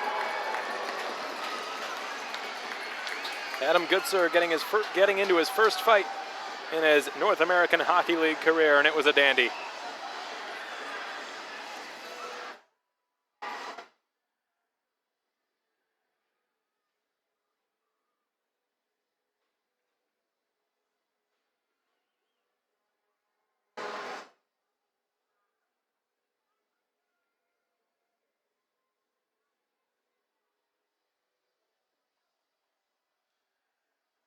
Says goal scorers can't fight.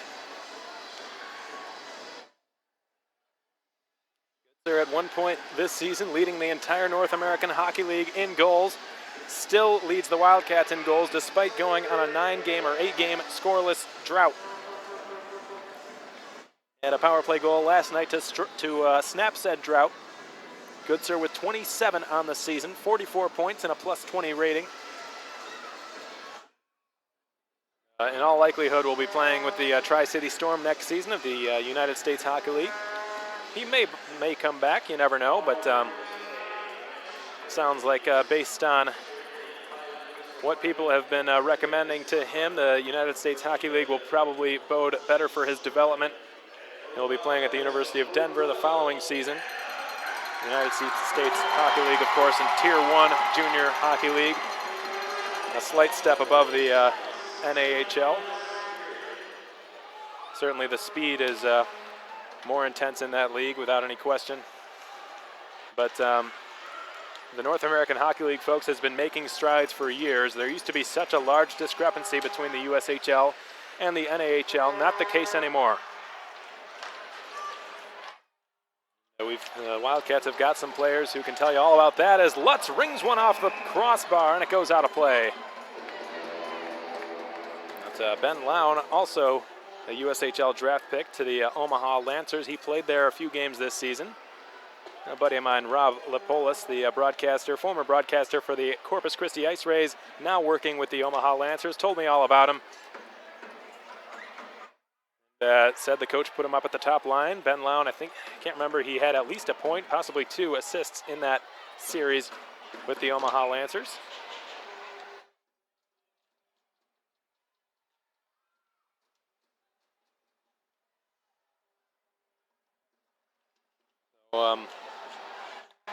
It really is nowhere near as large of a gap between the two leagues as there used to be. Delayed penalty upcoming against the Cats. DiMattio's shot through traffic.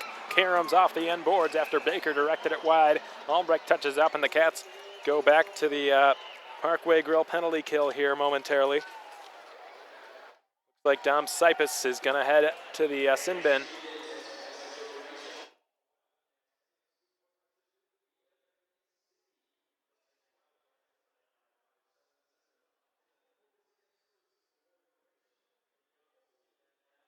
So Dom Sipis, he's going to have a seat. The Wildcats go back to the Parkway Grill penalty kill, the likes of which is 2 for 2 on the night.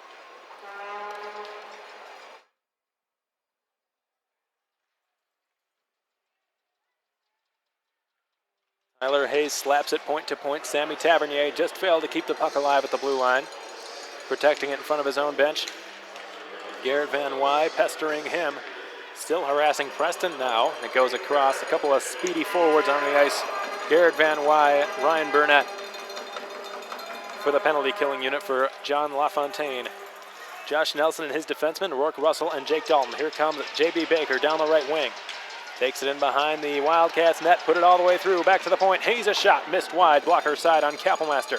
Left side, Sammy Tavernier falls down. It's the Wildcats on a 2-on-0 to the goal. Garrett Van Wy with Burnett on the other side. Van Wy centers, Burnett shoots. What a save by Tyler Johnson. Highway robbery on Ryan Burnett, and the goalless drought continues for him. Meanwhile, the runners on the counterattack. One-time shot blocked in front by Michael Rounds. On the shot by Quinn Preston, he falls down, sitting on his derriere down there. He took a swipe at Michael Rounds. No penalty. Rourke Russell will clear.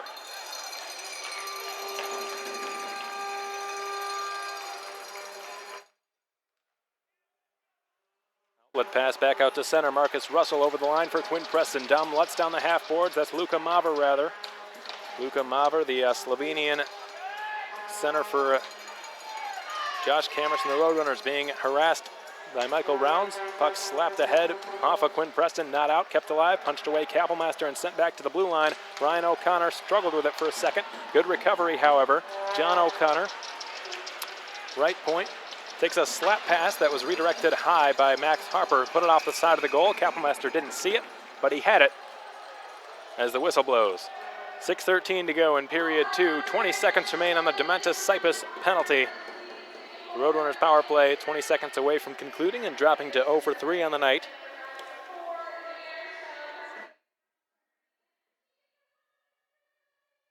This has turned into quite a barn burner, folks. Quite an exciting game. A very relatively uneventful first period that featured only 5 Wildcats shots. That seems like a lifetime ago. This is an entirely new hockey game. 4 goals have been scored in this period. The first by Austin Albrecht after he redirected a shot by Johnny Lazarus. The second by the Topeka RoadRunners. They would answer just seconds later. Quick shot from the blue line, tipped on goal. It was a good redirect. Kappelmaster kicked out the right pad and made the save. And the penalty to Dementis Cyprus all but concluded now as Tyler Hayes works it out from in behind his own. Cyprus is out of the box, 5 skaters aside. Hayes trying to skate it coast to coast, no luck, and the puck cleared. This would have been an icing, but Cyprus hustled down the ice to nullify it. And now Johnson spins away from the Lithuanian defenseman. Puck given all the way down beyond the reach of Andrew Hart, icing the call against Topeka.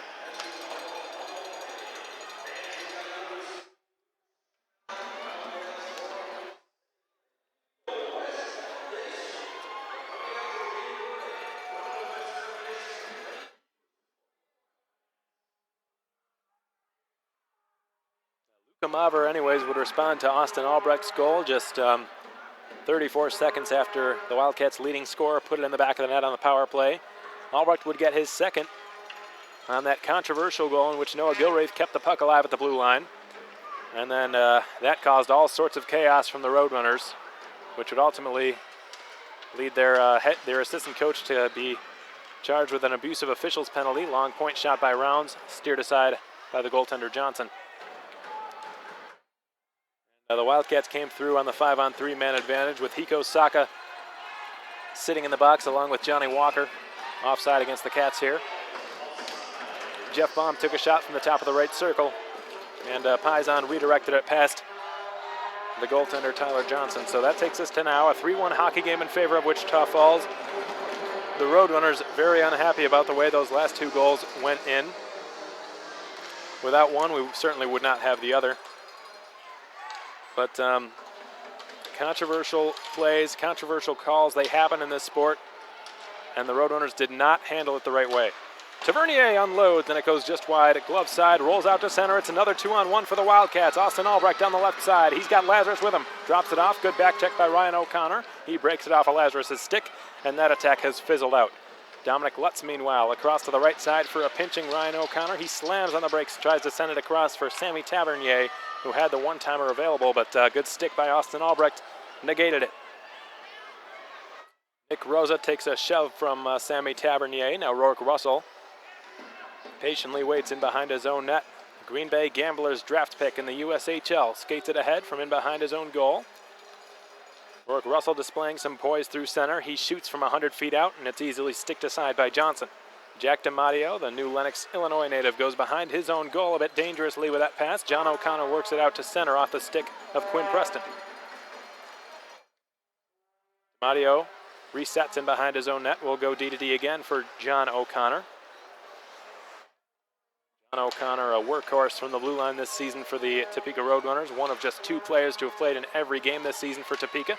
Ryan Burnett threw it out in front, popped away from Garrett Van Wy, couldn't be kept at the blue line by Jeff Baum, and here come the runners.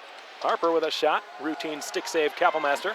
Poikila goes after the loose puck far corner with 3.5 to go in the period, and the Cats leading 3-1. Poikila ends up with the puck on his stick, and he will patiently skate it down the left wing. Takes a hit there from Marcus Russell along the half boards. Van Wy jars it loose. Tyler Hayes bodied up by Ryan Burnett, and then an elbow to the back of his head. Ryan Burnett might go with Tyler Hayes. Some pushes and shoves there. And Burnett now getting into Tyler Hayes' way. He's not happy with that, and I'm surprised nothing else came of that. Ryan Burnett and Tyler Hayes really going at it with one another, and the referees let him play. Here's Burnett again, skating through neutral ice, gains the blue line on the right side, protecting that puck well, buying some time for his teammates to make line changes, but the puck has since been knocked off his stick while Marshall Bowery skates down the left wing side, dumps it in behind. Kapelmaster gave it away. Dangerous play out in front. Bowery fanned on the shot, or Kapelmaster got his stick on it, one or the other, but it didn't end up in the Wildcats net, fortunately for them. Puck bounces out to center. Eric Yeager on a 2-on-1. He's got Rounds to the goal. Yeager the shot. Glove saved by Johnson. Puck punched out to the high slot. Paisan turns it towards the net. It's blocked and corralled by Rounds. He dishes it back. Gilraith slapped it to Beaulieu on the opposite circle. Beaulieu shovels it back to Paisan. High on the left half boards, and he dumps it in deep. Now lower along the corner boards. Spins away from Ryan O'Connor. Paisan cycles it down to Beaulieu, coming off the half wall. He's got a man open, and Rounds who unloads, and it's ricocheted off the stick of Yeager and off the stick eventually of Johnson and out of play. 2:09 to go in period 2, 3-1 Wildcats, 16-17 the shots in favor of Topeka. But they trail in the score where it counts. It's 3-1.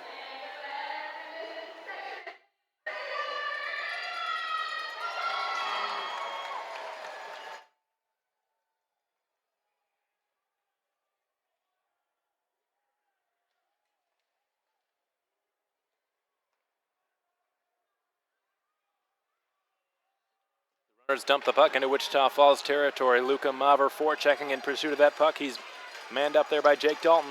Here's Walker with a shot from a very severe angle. Had not much daylight to look at there. Ends up carrying in behind the Wildcats net once more, and Jake Dalton emerges with it. Dalton on a very long goalless drought, 28 games and counting. Trying to end that here tonight. Backhands the puck down the length of the ice and behind the Roadrunners' goal. Shoveled back up the half boards. Good pinch by Dalton there. Knocked it away from Johnny Walker.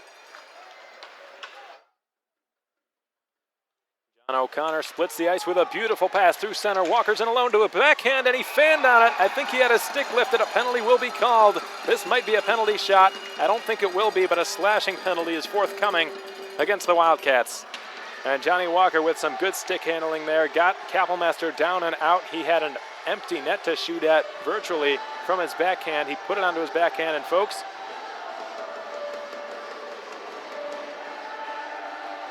the Roadrunners go back to their power play, their 4th power play of the night. They have not yet converted on the man advantage.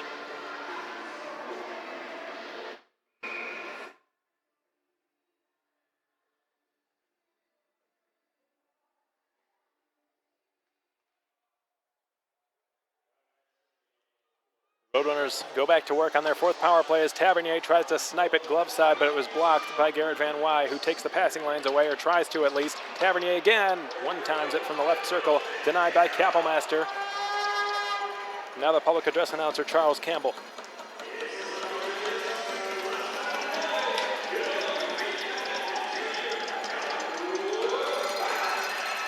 And you heard him, it's the La Quinta Inn and Suites, last minute of the game. We're down to 50 seconds now in period 2. The Wildcats with a 3-1 edge over their long, historic rivals from the north, the Topeka RoadRunners, who have really done some damage in this building. Wildcats faithful here tonight. Many of them were in attendance in that very painful night in which the Roadrunners eliminated the Wildcats from the Robertson Cup playoffs last season in the South Division semifinals in Game 4 here at the KYC.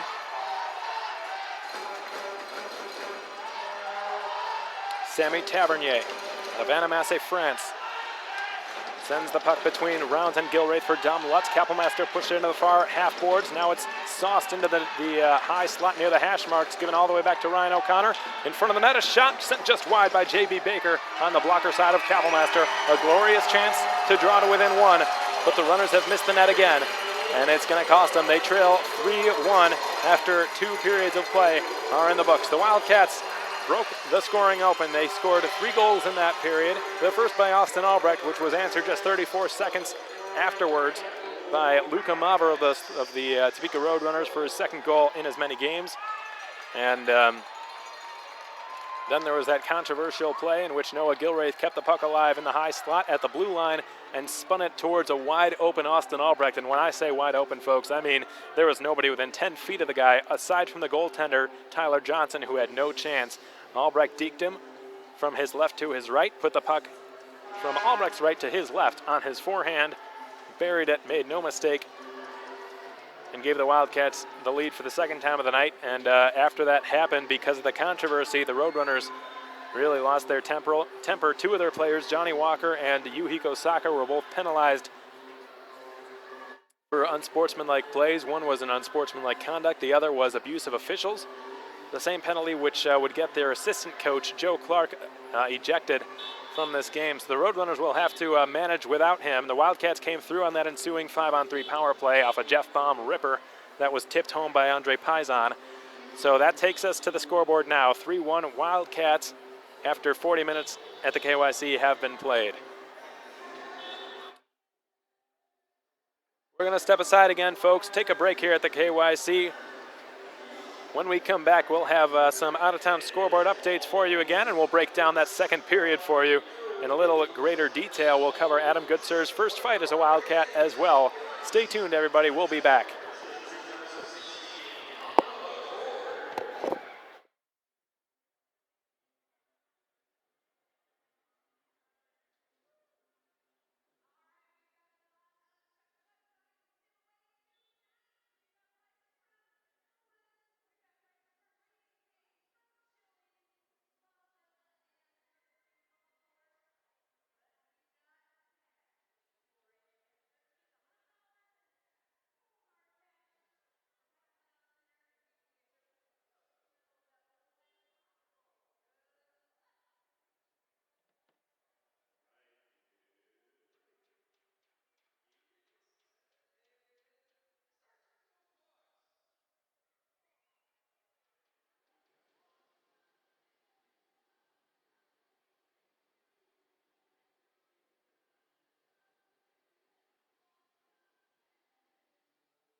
All right, folks, welcome back to the second intermission report. Happy to have you, everyone, alongside me on the broadcast this evening. Alex Von Koedel with you, as always, hoping you're having a wonderful Easter Saturday. I know the Wildcats have probably contributed to that in a very strong way. They had their way with the Roadrunners in that second period, really turned things around from a dreadful first period, at least from an offensive standpoint. The Wildcats only mustered 5 shots on goal in that first frame, none of which found twine. The Roadrunners had 12. Kapellmaster stopped them all. The second period was nothing like it. All sorts of helter-skelter here at the KYC. Within 3 minutes, there were 4 goals scored. There were 2 penalties, and there was an ejection. Joe Clark will not be able to finish out this game. The Roadrunners assistant coach and general manager unavailable for the remainder of this hockey game, so the Runners will have to manage without him for the third period. We'll see how they fare without him. They do outshoot the Wildcats 20-16, but I'm not sure that's very indicative of the way this game has been played. They have outplayed the Wildcats through stretches of this hockey game, but folks, they did not respond well to a very controversial play. I understand the frustration. Believe me, I thought it was offside, but you can't respond to adversity or to controversy in the way the Roadrunners did. And if they do that in the postseason, then it will not be a very long one for them, because well, you just have to keep a calmer head in situations like that. And the Roadrunners assistant coach, Joe Clark, clearly did not. He was ejected for abuse of the officials. One of the Topeka RoadRunners players, Johnny Walker, was given a penalty for unsportsmanlike conduct. I can assume that was either yapping at the officials or yapping at the Wildcats players, what have you. And Yuhiko Saka also given an abuse of officials penalty. So just the worst thing they could have done in that situation. The best thing they could have done is just kept quiet, kept their heads down, and said, well, it happens, unfortunately, just a part of the sport, but let's worry about the next one.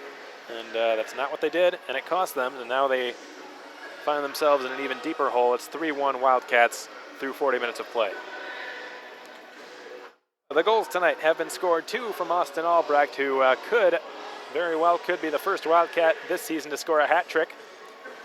Hard to believe nobody's done it for the Wildcats, a team which has scored so many goals this year. 211 to be exact, including these 3 tonight. Of those 211 goals, no 3 have come in the same game. That's pretty amazing to say, but hasn't happened yet. And you know what? I blame myself, because every time I hint at the prospect of somebody scoring the first hat trick this season, it doesn't happen, and I think I've just jinxed it again. The old announcer's curse. We'll see if Austin Albrecht gets his chance, however. If there's anyone who can do it, I would not bet against him, especially of late. He has been on fire for the Wildcats, and hopefully the possibility doesn't get inside his head and cause him to be a little bit tentative out there. There's another big elephant in the room here tonight, folks. Adam Goodsir got into his first fight as a Wildcat, his first fight in junior hockey this season, and he really took it to Sean Brennan. I got to tell you, it was a good fight down there. It was a real, legitimate fight. And Adam Goodsir with multiple consecutive rights to the face of Sean Brennan. Brennan got in a few good ones as well, but I got to say it was a pretty clean-cut win for the Wildcats' youngest player, Tri-City Storm prospect and Denver University commit Adam Goodsir. He was taken out of the game, but he will return, as will Sean Brennan, in the third period at some point. They will start the period in the penalty boxes. Now on to the rest of the North American Hockey League. Lots of scores to fill you in on, folks. The Aston Rebels concluded their blowout of the Johnstown Tomahawks with a 5-1 victory, so they move ahead 2 points of the New Jersey Titans in the East Division, and it'll be tough tonight for the Titans to tie them back up, because they're playing the Fairbanks Ice Dogs on the road, and Fairbanks is not a place that the Ice Dogs have lost very many games this season. In fact, according to the standings here, the Fairbanks Ice Dogs have a 25-1 record. 20 wins, 5 losses, 1 overtime loss. While hosting teams up in Alaska, the Springfield Junior Blues trailing on the road to the Janesville Jets by a score of 1-0. The Coulee Region Chill also on the road, taking on the Minnesota Magicians, and that game is 3-2 in favor of Minnesota. Like Dominic Florian scored that second goal for Coulee Region, so both former Wildcats have been held scoreless in that game. Here's a game we're keeping a close eye on, the Lone Star Brahmas and the Amarillo Bulls. Unfortunately, the wrong team is out in front. It's 3-1 Brahmas through 2 periods of play, and that's a team that is not easy to come back against. Probably the toughest team, if I must say, to come back against. Troy York with 2 unassisted goals in this game. Martin Melberg with 1 as well. Liam Ferguson has the lone Amarillo Bulls goal out of the bullpen tonight. Again, that game in its second intermission as well. Another game in its second intermission, another South Division game. The Odessa Jackalopes in Corpus Christi taking on the Ice Rays. 3-2 the score in favor of Odessa, trying to get that elusive road sweep before heading back out to West Texas. Pierce Plumer, Brad Liliev, Hampus Shodal, Danny Corrali, and Mason Kruger have all scored. 4 of tonight's 5 goals took place on the power play. All 3 of the Jackalopes goals were scored with the man advantage, which Wildcats fans know is lethal. Those 2 blue liners back there, Andy McLean and Danny Corrali, just really do such a tremendous job manning the blue line. And because of Greg Gatto and his confidence in them, those 2 are on the power play, it seems like the entire time, and it's a pretty rare strategy nowadays.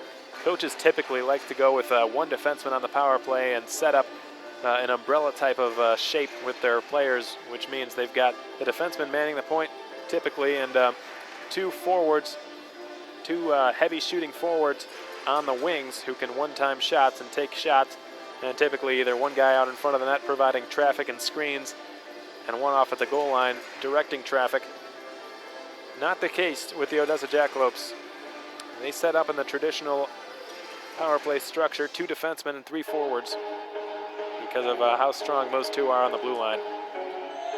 And whether they play Corpus or Odessa, the Wildcats will have their work cut out for them come playoff time. The Austin Bruins and the Aberdeen Wings, that's a barn burner and a half. 6-5 Austin through 2 periods. The Brookings Blizzard trailing the Bismarck Bobcats 2-0 up in Bismarck, North Dakota. Former Wildcat Parker mismatched in the lineup. He's been held scoreless, and then 2 Alaska games being played much later. Fairbanks hosting New Jersey, Kenai hosting Wilkes-Barre.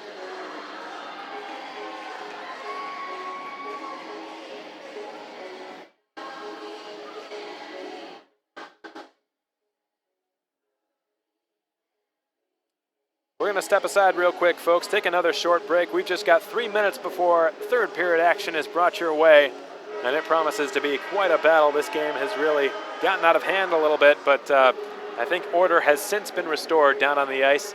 Joe Clark has been ejected from the game, but the Runners have not fallen apart since that's happened, I wouldn't say. They did give up a 5-on-3 goal, but that's probably going to happen more often than not. And they have not completely fallen off the wagons. They're still very much in this hockey game. And expect them to play that way come period 3. Stay tuned, folks. We'll be back in just a couple of minutes.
All right, welcome back, everybody. Third period action brought to you by American Classifieds. Just a quarter of a minute from commencing here at the KYC. What a tumultuous second period that was. A second period for the ages.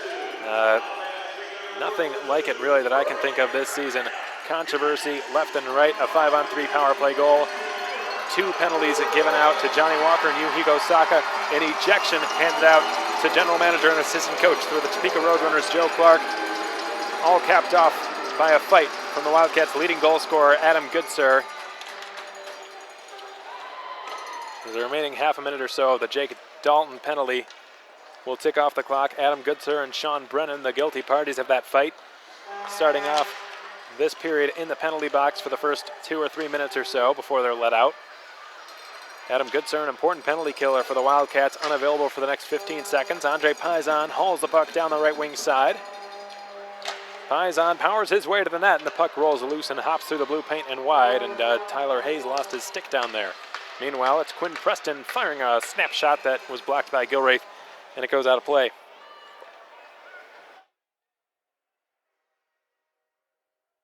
Four goals were scored within a 3-minute span in that second period, folks.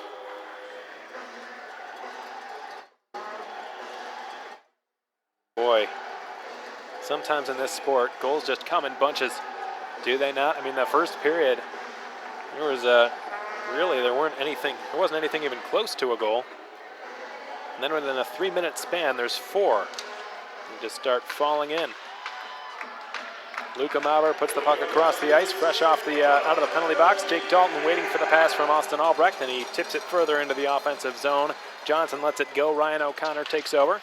He will wheel the puck ahead and back out to center. Luca Maurer, the lone Topeka goal scorer, dumps it wide of the net. Justin Kappelmaster with his stick on it will wrap it around the boards.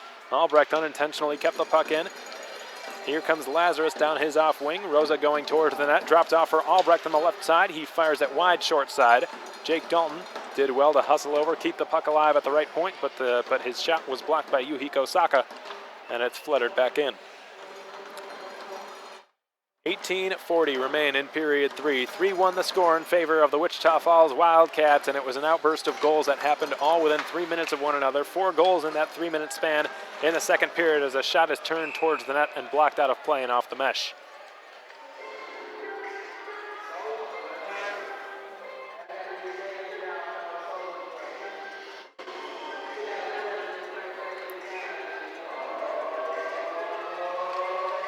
Faceoff will take place now to the right of Justin Kappelmaster in the Wildcat zone. Marshall Bowery, who had a goal last night, will take this draw against Eric Yeager.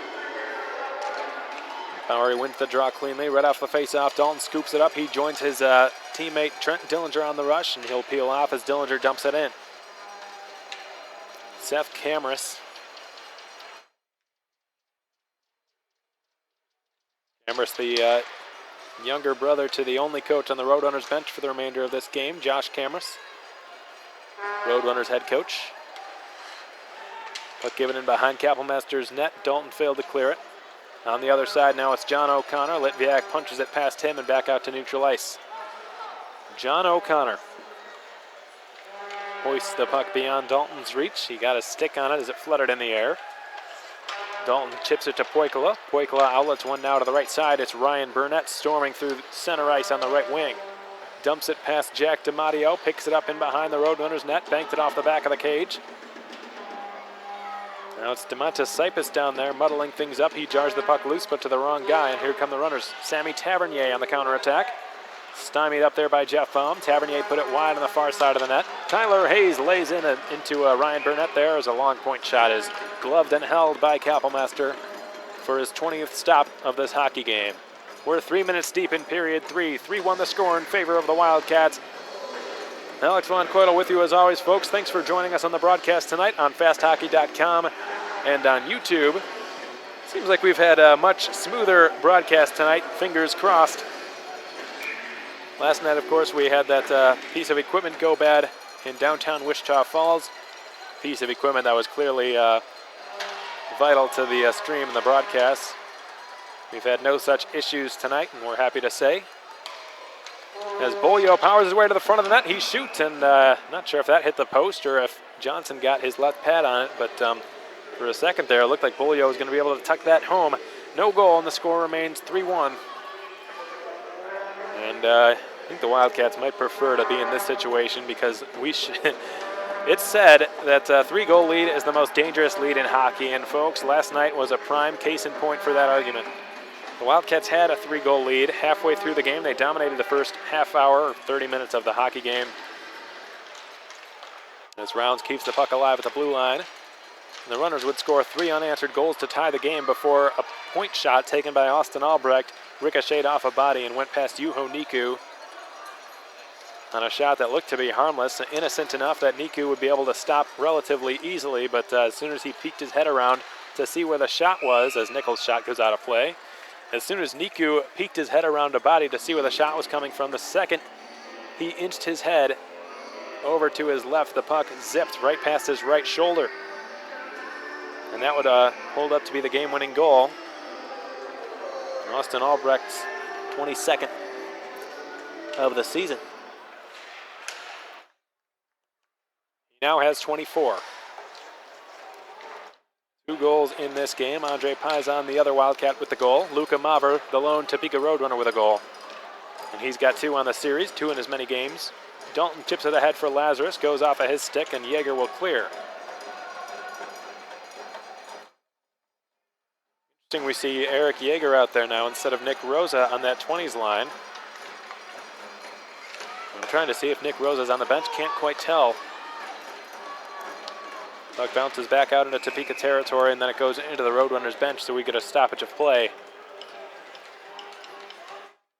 I'm searching for Nick Rosa down there, folks. I do not see him on the Wildcats bench, so hopefully there's... Oh, there he is. Just found him.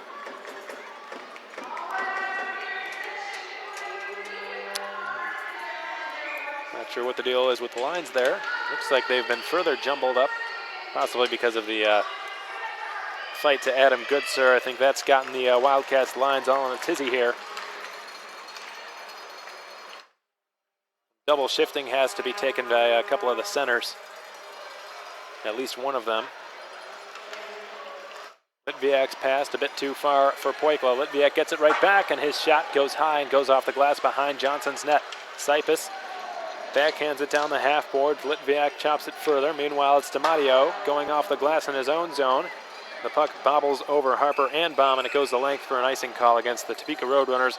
We're a quarter of the way through period 3 at the KYC. It's 3-1 Wildcats. The Runners still with an edge in shots, 21-18. But Kapellmester's had a very strong game. Johnson has 2, I must add, but those last 2 goals, absolutely nothing he could have done about. The first was, the second goal the Wildcats scored in this game. Austin Albrecht's second goal. He was left out in no man's land, completely uncontested on that play as Rosa takes a bit of a high stick, but no call. And the Wildcats' leading scorer, Austin Albrecht, when you give him that sort of time, I mean, he's going to bury that 99 times out of 100. And that was one of those 99. And, Johnson left hung out to dry in that situation because of the thinking that it was an offside play. Marshall Bowery backhands the puck to Jack Nichols with a long shot and a glove save by Kapellmester. And then that last goal the Wildcats scored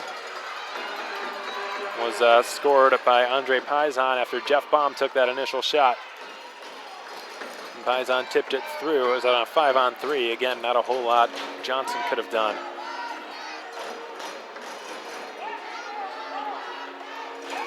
Johnny Walker again stirring the pot down there. He loves to do that. He's back on the ice again. He and Garrett Van Wy were exchanging pleasantries behind the Wildcats' net. Defensive zone face-off for the Cats, won by the Runners, and Walker's shot ricochets out of play. 14:25 to go in period 3. It's 3-1 Wildcats, and has been since the second period.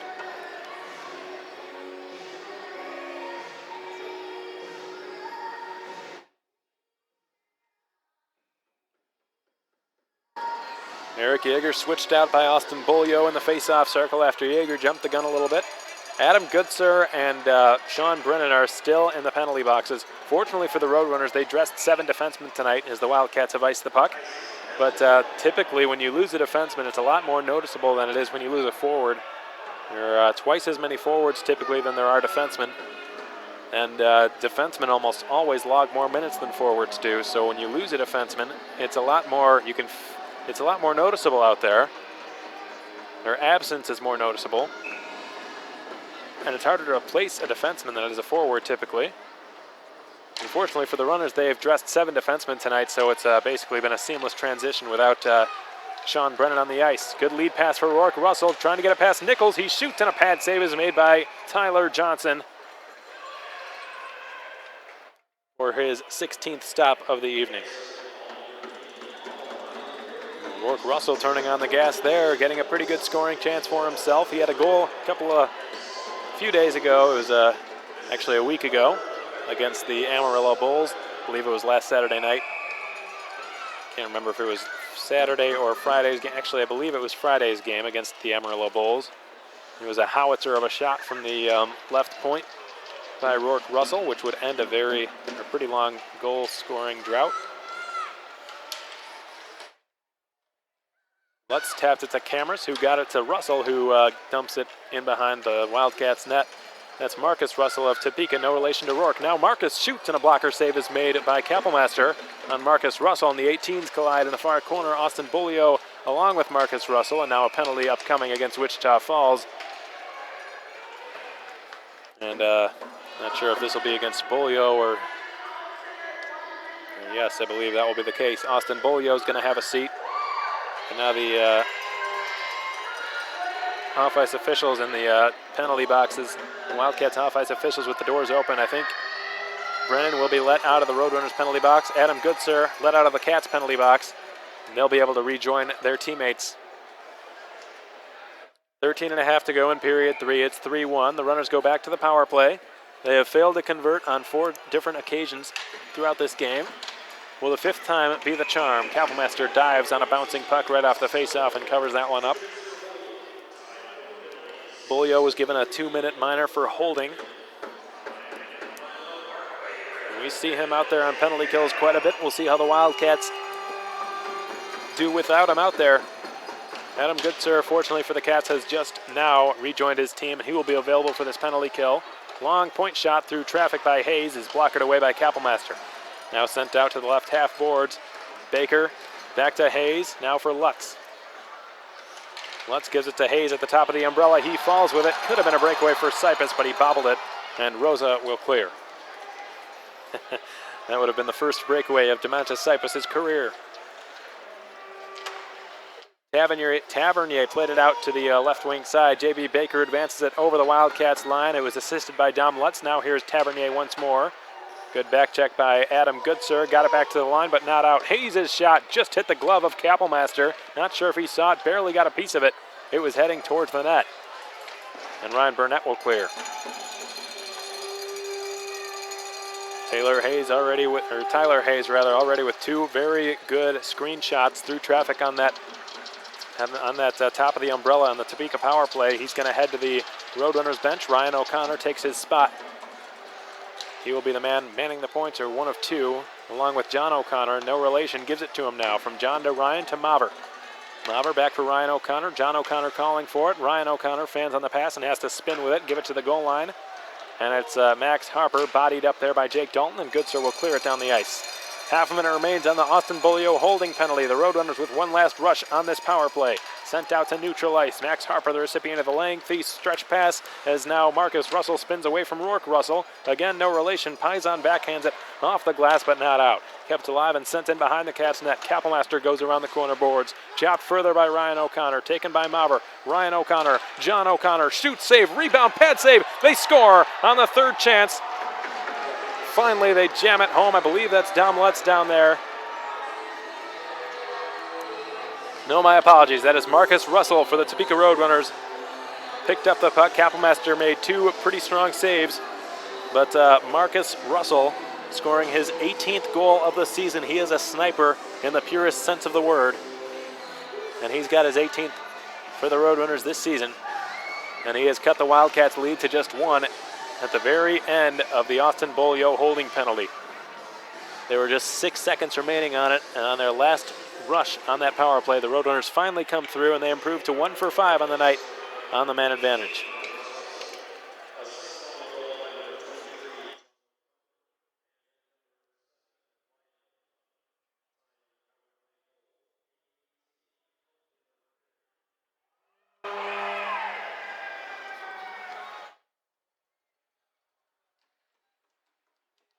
Players jostle for the puck in front of the Wildcats bench on that neutral zone faceoff as Andrew Hart is hauled down to the ice. It flutters into the near corner. Bowery chops at it, tries to send it back to the blue line, intercepted by Johnny Lazarus, who gets it out to Albrecht. Albrecht couldn't kick it to his stick. Sean Brennan did well to send it back the other way. Walker from the right wing side fires a tough shot that's swallowed up by Justin Kappelmaster for his 24th save of the night. Check that, 25th, a bit of a delay on the score clock. 25 saves on 27 shots by Justin Kappelmaster, having another pretty strong game for the Wildcats. He certainly didn't deserve to have that last goal go in on him. He stretched out and kicked out the right pad and robbed, I believe it was Marcus Russell, out in front on the first chance after stopping another shot from the point by John O'Connor. And on the third opportunity, Marcus Russell finally punched it home for his 18th of the season. So number 18 with 18 goals, and the Wildcats number 18, Austin Beaulieu, with it now. 18's gone wild. He can't clear, though. Jack DiMatteo did well to keep it. Beaulieu will work it now through center. All 5 Roadrunners back in the neutral zone trap. Beaulieu fires it wide of the cage from 100 feet out. Backhand pass, a blind pass by Quinn Preston in the direction of Yuhiko Saka, who's manned up now by Noah Gilraith. Took him out of the play. Austin Beaulieu floats it back out to center. Jack Nichols closed off Andre Pizon along the sideboards. Meanwhile, it's J.B. Baker storming through center with a full head of steam. He will just lay the puck softly into the Wildcats' far corner, hoping for Quinn Preston to get there, and he ultimately did. Now in the near corner, Preston will send it back to the left point. Jack Nichols hangs on, fires through traffic, tipped and stopped by Kappelmaster. And we're nearing the halfway point of period 3. 10:25 to go in the third and final frame in this hockey game, unless there is extra time required. Garrett Van Wy on the counterattack for the Wildcats falls down. Puck bounces into the near corner. Jack Nichols takes over and sets up Ryan O'Connor, who will work it down through center on the left wing.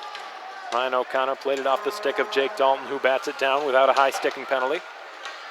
Rourke Russell gets it around the corner boards for Nikita Litviak with a rink-wide pass on the tape for Ryan Burnett, going 2-on-2 with Litviak to the goal. Ryan Burnett dropped it off for Dalton. His shot off target. Litviak shoots from the side of the cage, goes off the side of the net. Now Pizon, or Tavernier rather, tries to work it out, and what have we? It looks like the net was dislodged. So the whistle blows, and this faceoff will remain in the Roadrunner zone, much to the displeasure of Topeka's coaches out there. I should say their head coach and the equipment manager, because one of their coaches is unavailable for the rest of this game.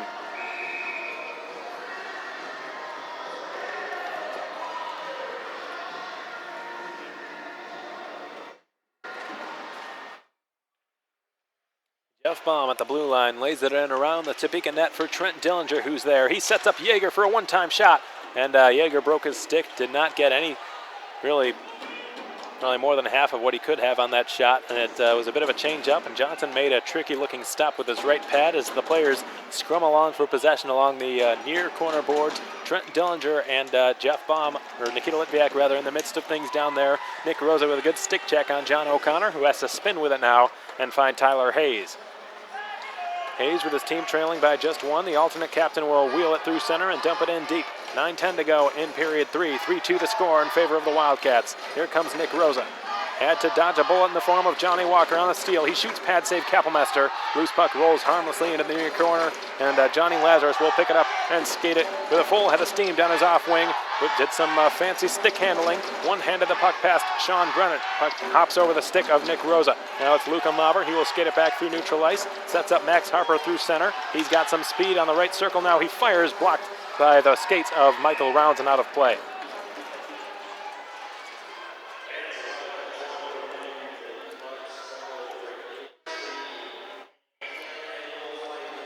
Eight and a half to go in period 3, folks. 3-2 the score in favor of the Wildcats, but they have seen their lead dwindle to just 1. They came into this period with a 3-2 lead, but a goal Scored by the Topeka RoadRunners, Marcus Russell on the last 6 seconds of a Roadrunner power play. Their first power play goal of the evening, and after 5 attempts.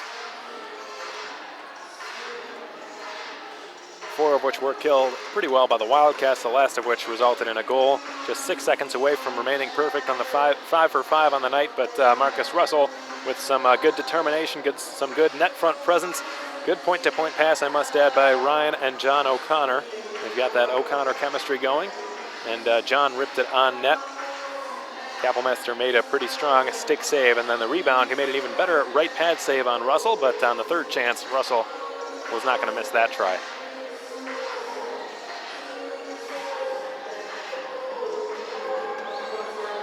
We're past the halfway point. We've just finished our third period media timeout.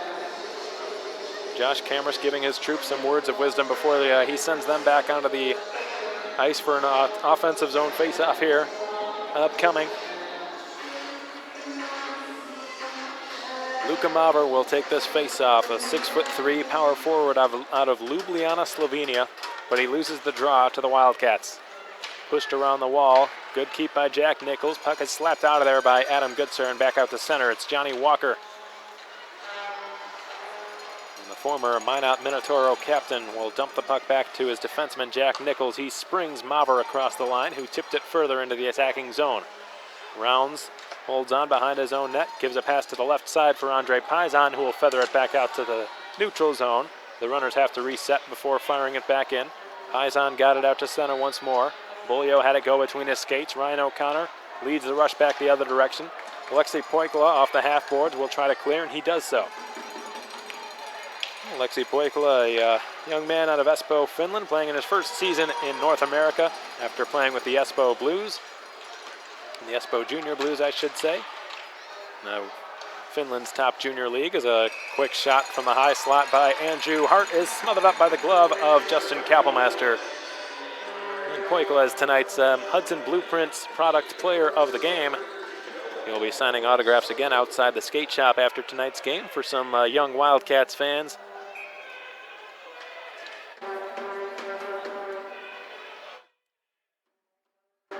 7.5 remain in period 3. The Roadrunners tied the game up last night after being down by 3 goals. I'm sure they can do it after being down by 2. Baker's backhand shot blocked. Follow-up shot, pad save, Kapelmeister. He was ready for that one. Now it's the right point. Hayes, long shot. He was hoping for the stick of J.B. Baker, just missed it. Burnett, meanwhile, clears a bit too far for Garrett Van Wy. And the runners reset in their own zone. It is Tyler Hayes. Tyler Hayes leads all Roadrunner defensemen with 27 points, now 28, I believe, as J.B. Baker hauls it down the right side, and his shot fought off by Kapelmeister. Now it's at the left point for John O'Connor, fakes the slap shot, skates into the slot, top of the hash marks. His shot denied again by Kapelmeister, and he's now made 30 stops on the evening.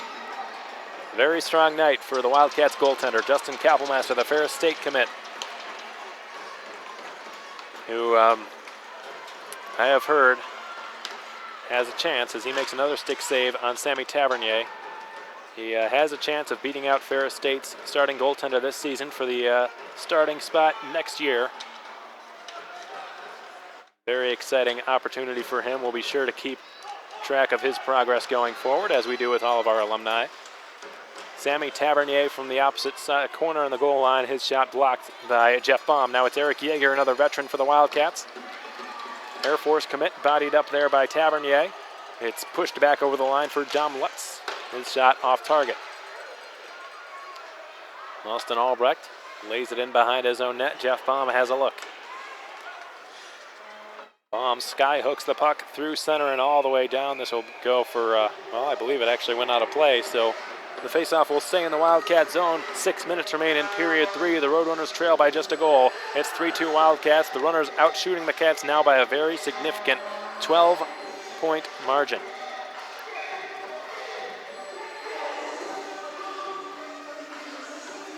And a 1-goal deficit, that is peanuts to them, and the Wildcats know it. One-time drive by Ryan O'Connor. Another pad save by Justin Kapelmeister. He looks sharp as I've ever seen him tonight. Ryan O'Connor now to the left side for Johnny Walker. Rounds takes a pretty funny-looking collision in behind the Wildcats net. He looks a little bit dazed out there. He wanted a penalty as he looks to Jeffrey Parker Jr. Meanwhile, Rosa crunched up there in the neutral zone, barely gets it across the line to the red line. Quinn Preston and Johnny Walker on the counterattack. Walker is taken out of the play emphatically by Noah Gilraith, a very much a smaller player. What a collision delivered by Noah Gilraith, who was then just tripped up by Johnny Walker, and the referee keeps his arm down as a backhand shot by Johnny Lazarus missed wide short side. Dalton turns one towards the net, goes well wide, far side. Now Paisan is after it. Quinn Preston with an effort to clear, and he does as Walker sends it down into the opposite corner. Will this go far enough? No icing as Rourke Russell had the speed to catch up to it.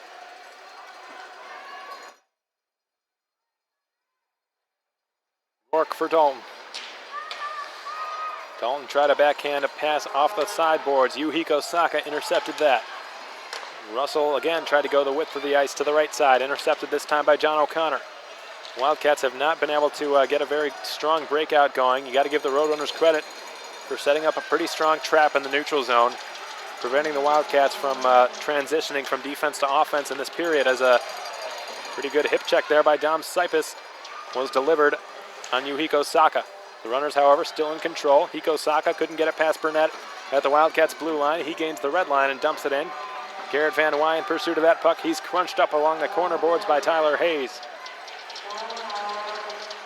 Hayes will play the puck off the glass in his own zone. Dom Sipis keeps the play alive momentarily. Outlet pass all the way out to center and down. An icing call forthcoming against Topeka. Exactly 4 minutes remain in period 3. 3-2 Wildcats, but this period has been all about Topeka, folks. Up through these final 20 minutes, the Wildcats have only mustered 4 shots on goal, and that's shades of period 1. The second period, which has been the Cats' bread and butter all season, is the reason they've got a lead in this game. In fact, it was just 3 minutes in that second period.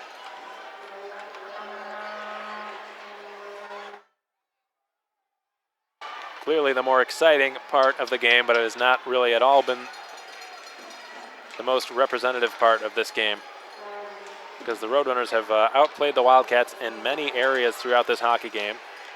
As Rounds gets the puck at the top of the left circle, and his shot went off a skate.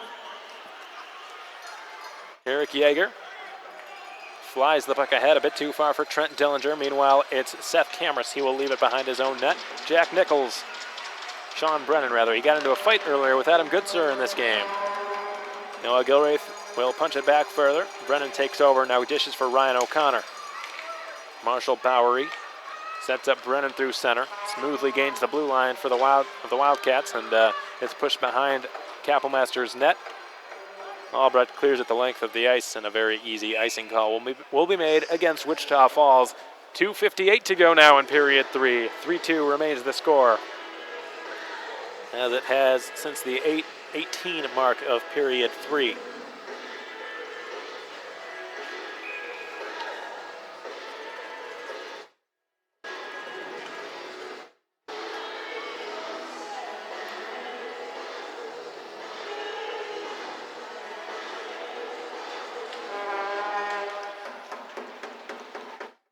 Face-off in the Wildcat zone, won by the Runners. Good keep by John O'Connor. His drive, I think it hit his own man, Marshall Bowery, because he went down and fell to all fours on the top of the hash marks as the Wildcats clear it back out to the center. Albrecht lands perfectly on his stick. Now he dangles past for the hat trick, and he just put it wide of the net. Boy, would that have been something for a hat trick goal. Jake Dalton now fanned on the shot from the right circle, and it goes in deep behind the Roadrunners' net.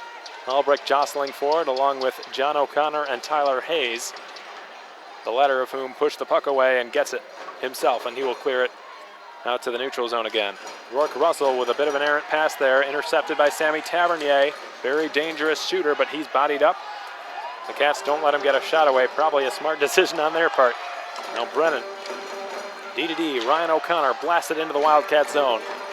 We're keeping our eyes on Tyler Johnson at this point, folks. Probably be seeing him heading to the Roadrunners bench in the next minute or so. Andre Paisan on the forecheck, trying to steal it from J.B. Baker. Puck comes loose, and Baker gets it deep past the goal line. No icing here, as Baker had already gained the neutral zone red line. Now it's Paisan along the half boards, chips it beyond his own blue line back out to center. Brennan, the recipient of a pass from Ryan O'Connor, his defensive partner tonight. Johnny Walker had it go off his skate. Good keep at the right point by J.B. Baker, who pursues Jake Dalton. Tyler Johnson still in his net as the outlet pass hops away from Austin Bulio. John O'Connor in possession now. Gives it D for Tyler Hayes. 80 seconds remain in the game. Tyler Johnson looking to the Roadrunner bench to his head coach, Josh Camrus, who has not given him the green light yet to go to the Roadrunners bench. Sure to have a timeout by one of these coaches at some point here in the very near future, I would think. And the Wildcats dump the puck out of their own zone into Topeka territory. Now it's back at center. Dom Sipus has it in front of the benches. Penalty boxes, rather. He takes a big hit and then looked like he got a pretty good chunk of Johnny Walker's face. Johnny Walker hoping for a penalty there, not going to get one. As the runners dump it back into the Wildcat zone, Dom Sipus wheels back, banks it off the glass in his own end. Baum sets up Litviak, who got it back out to center in the Wildcat zone. Dom Sipus on the intercept will skate it back towards the Roadrunner zone. He's brought down out of the play, half a minute to go. Johnson looking to the Roadrunners bench. Will he go there? He's halfway there. He's going to complete the journey. 6 attackers on the ice for the Roadrunners. The 6th attacker is Marcus Russell, who's got a goal to his credit in this game. 22 seconds to go. Good keep, and then finally it's chopped out of there by Alexi Poikla down the length of the ice. This will go for icing against the Wildcats with a baker's dozen seconds remaining in this game. And will one of the teams use their timeout here? I believe so.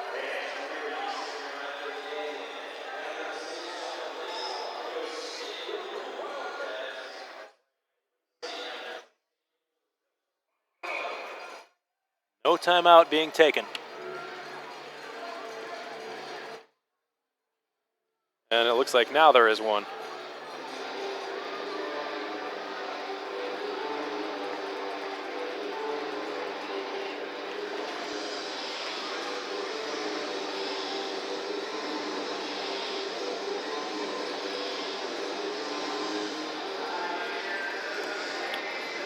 .4 seconds remain in this game, folks, unless the Topeka Roadrunners manage to come through on this 6-on-5 situation. They don't have a whole lot of time to do it. We can expect their best scorers to be out on the ice. We can expect the Wildcats' best defenders to be out there as well. Their best defender all night long has been Justin Kappelmaster. We don't have to worry about him being out there. We know he will be. Get some encouragement now from the trainer Brian Dethridge and from a couple of his teammates, Adam Goodser and Dementis Sipus. He skates into his 4x6 cage, which he's protected so valiantly throughout the evening, stopping 31 of the 33 tasks he has faced. The Roadrunners will surely throw at least one more task his way in the next 13.4 seconds. They've got an offensive zone face-off and 6 of their best on the ice to do it. Adam Goodser, one of the Wildcats' best, will take this defensive zone face-off, the most important face-off of the night. He will be tasked with defeating Luka Maver in the draw, who's got a goal to his credit this evening and yesterday night. Been one of the best Topeka Roadrunners players in this series without a doubt. Chris Delaney will drop the puck in the face-off circle to the right of Kappelmaster. The clock is winding down. The runners win the face-off. Sammy Tavernier pinches and the puck cleared back out to center. 7 seconds to go. 6 seconds and 5.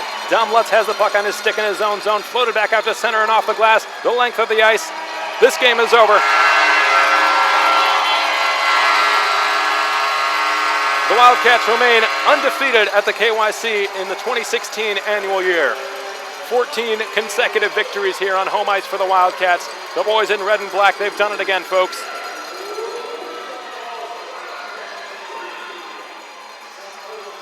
Unfortunately, no division title will be clinched tonight because the Lone Star Brahmas are en route to what looks like a blowout in Amarillo. It's 5-2 at the moment out at the bullpen, which means the Wildcats will have to win another game to clinch the division title for the first time in franchise history. But I have little doubt that they'll be able to do that. The players now convene at center ice to thank a very appreciative and supportive KYC crowd tonight. And the crowd doing the same back to them. Boy, folks, the difference in this game was made entirely in a 3-minute span. A 3-minute span that took place in the middle of the second period. A 3-minute span which really caused the Roadrunners to lose their tempers, or at least some of them. Johnny Walker, Yuhiko Saka, and most importantly, Joe Clark. Assistant coach and general manager of the Topeka Roadrunners just lost his cool, got an abuse of the officials penalty, which I understand why they were upset about the play. It was controversial, no question about that. Looked to me like it was an offside play when Noah Gilraith kept the puck alive. Again, I just saw it once. If I looked at it again, perhaps I'd think otherwise. But again, you cannot respond to controversy and to adversity in that kind of way. And the ensuing goal would end up being the game winner. And that just goes to show, in situations like that, you have to have the cooler head. You can't let the frustration get to you, and that was the difference in this hockey game.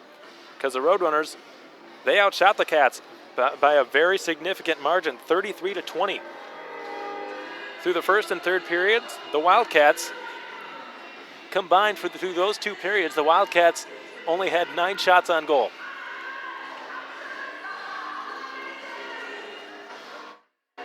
This is a game the Roadrunners very easily could have won. But hate to say it, folks, but I think they lost it themselves.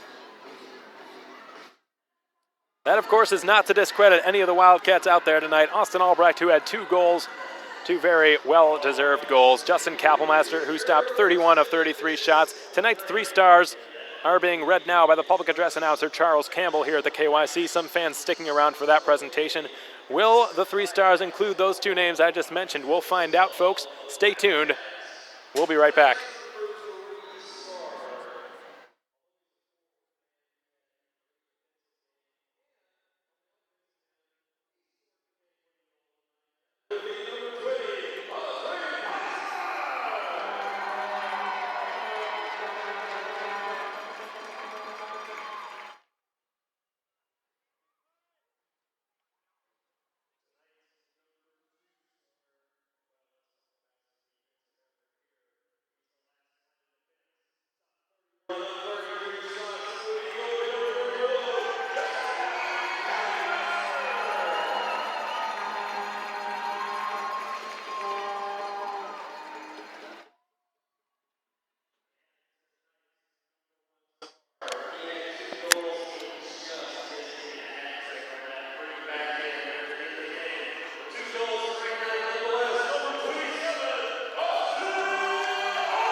And the 3-star selection has just been read by the public address announcer Charles Campbell. That is the last tidbit of information he will have tonight. I let him know before the game started. I told him, hey, pay very close attention to the Lone Star Brahmas Amarillo Bulls game, because if the Bulls mount the upset and defeat the Brahmas tonight, that will clinch the division title for the Wildcats. Unfortunately, not the case tonight. That will not be had. The Wildcats, or the Brahmas rather, they live to fight another day. The Wildcats still with a very, very, very good chance of clinching the division title. They've got 4 games left to do it.